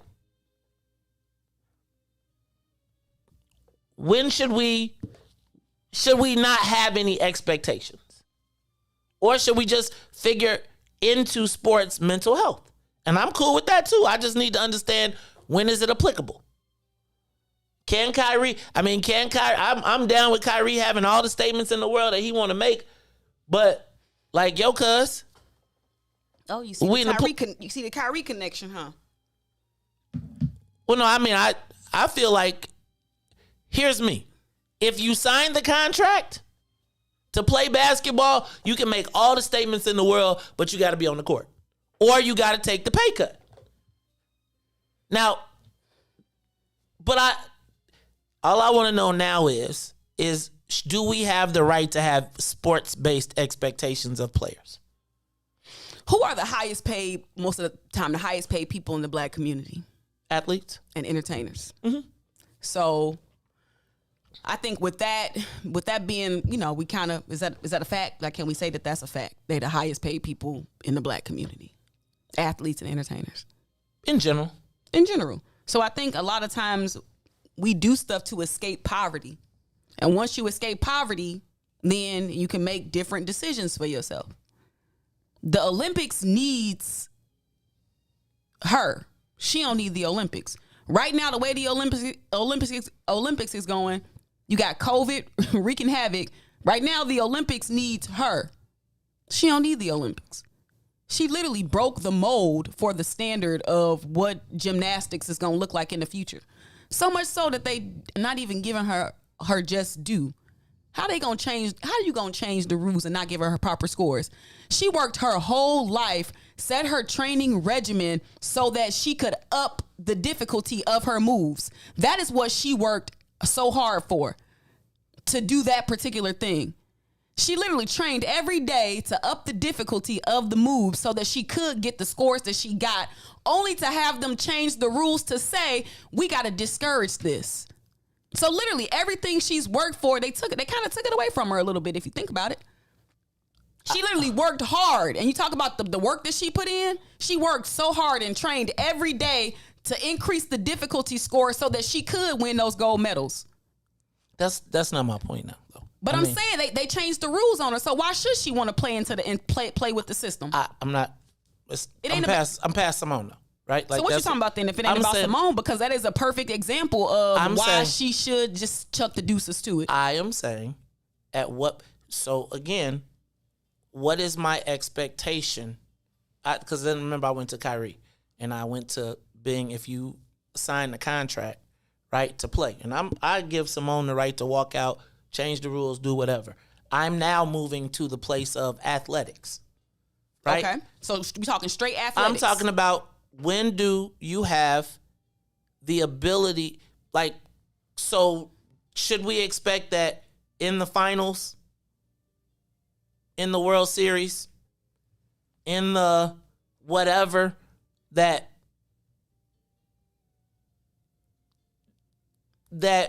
should we start to prepare ourselves for mental health breaks in the midst of sports? Should we expect that if we buy the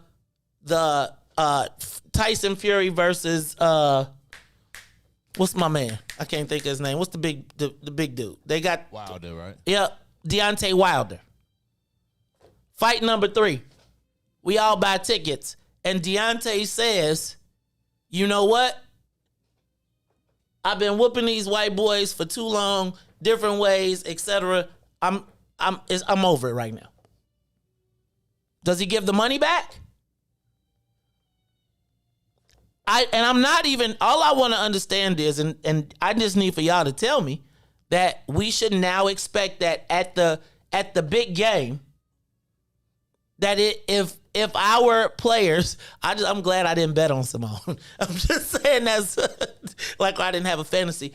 But should we now put into our psyche that our athletes are going to tap out in the big spot if they feel it and be cool with it? I don't think you can't separate. I don't think it's that simple. I think you have the right to protest against whatever you want to protest against, even if you do sign a contract. They changed the rules up on her. What's wrong with her changing the rules up on them? I'm with you. So in sports, going forward, it's not just about sports though. It's bigger than sports. And I think to take it, I think you have a different love of sports than I think some people do.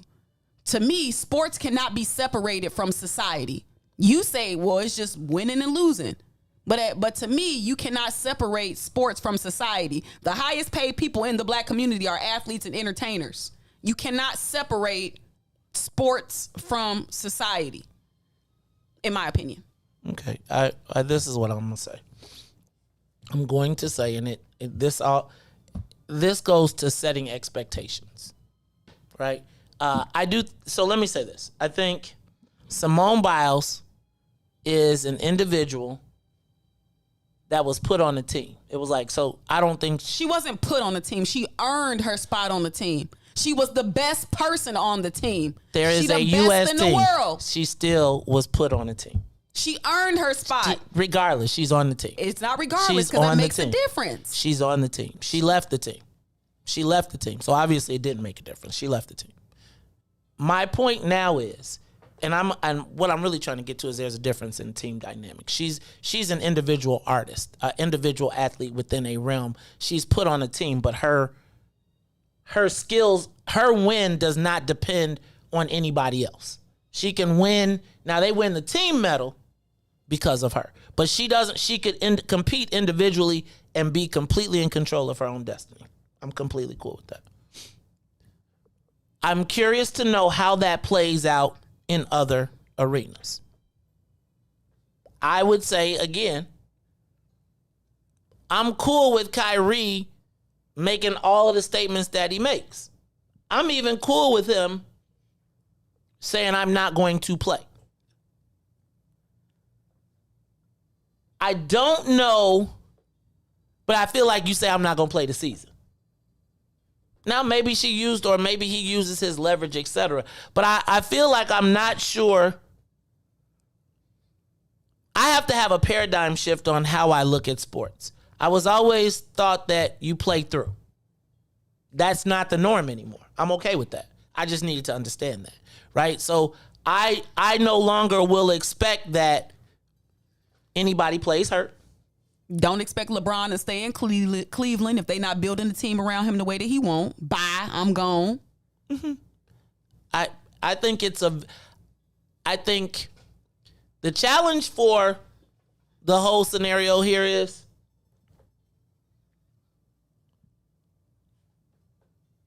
that I don't know that most of the people following the example will be the best in the world and have the same options. I think when you're the best in the world, you got a whole different set of options. And I will give you that. I just don't know where sports goes now. Like, I just don't. Let me not say I don't. Power to the athletes. That's where it should go. Power to the athletes, not the owners, not the corporations. Power to the athletes. Take back control over your body, your mind, your spirit. And I would say, who cares if you signed a contract? Who cares? Nobody care about contracts no more. Contracts don't mean diddly squat. Tell that in to your mortgage. Society. Tell your mortgage broker that. It don't mean diddly squat. You see how they was able to amend it in the global pandemic? You ain't have to pay your mortgage. But you about to get evicted. But no, because you can know contracts don't mean diddly squat. I just gotta say, this is a very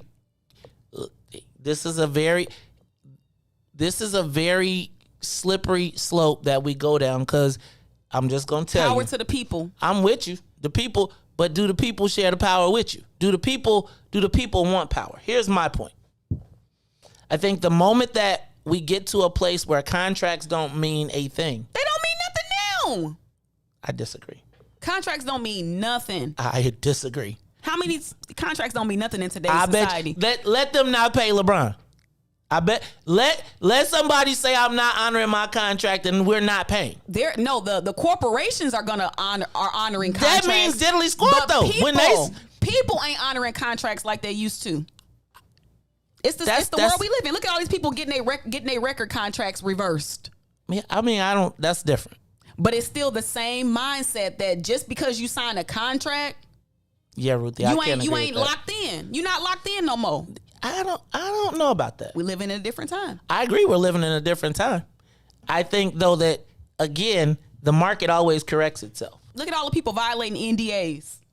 I agree. Look at we got a whole whistleblower category in society. There's gonna be a backlash. There will let me just say this. There's no way in the world you can say that you're not violent, that contracts don't mean nothing right now until it comes to bite you. When it starts to affect the economy, again, if somebody tells Kyrie, dog, like, yeah, your money's guaranteed, but we ain't honoring that contract, we ain't paying it. They gonna pay it.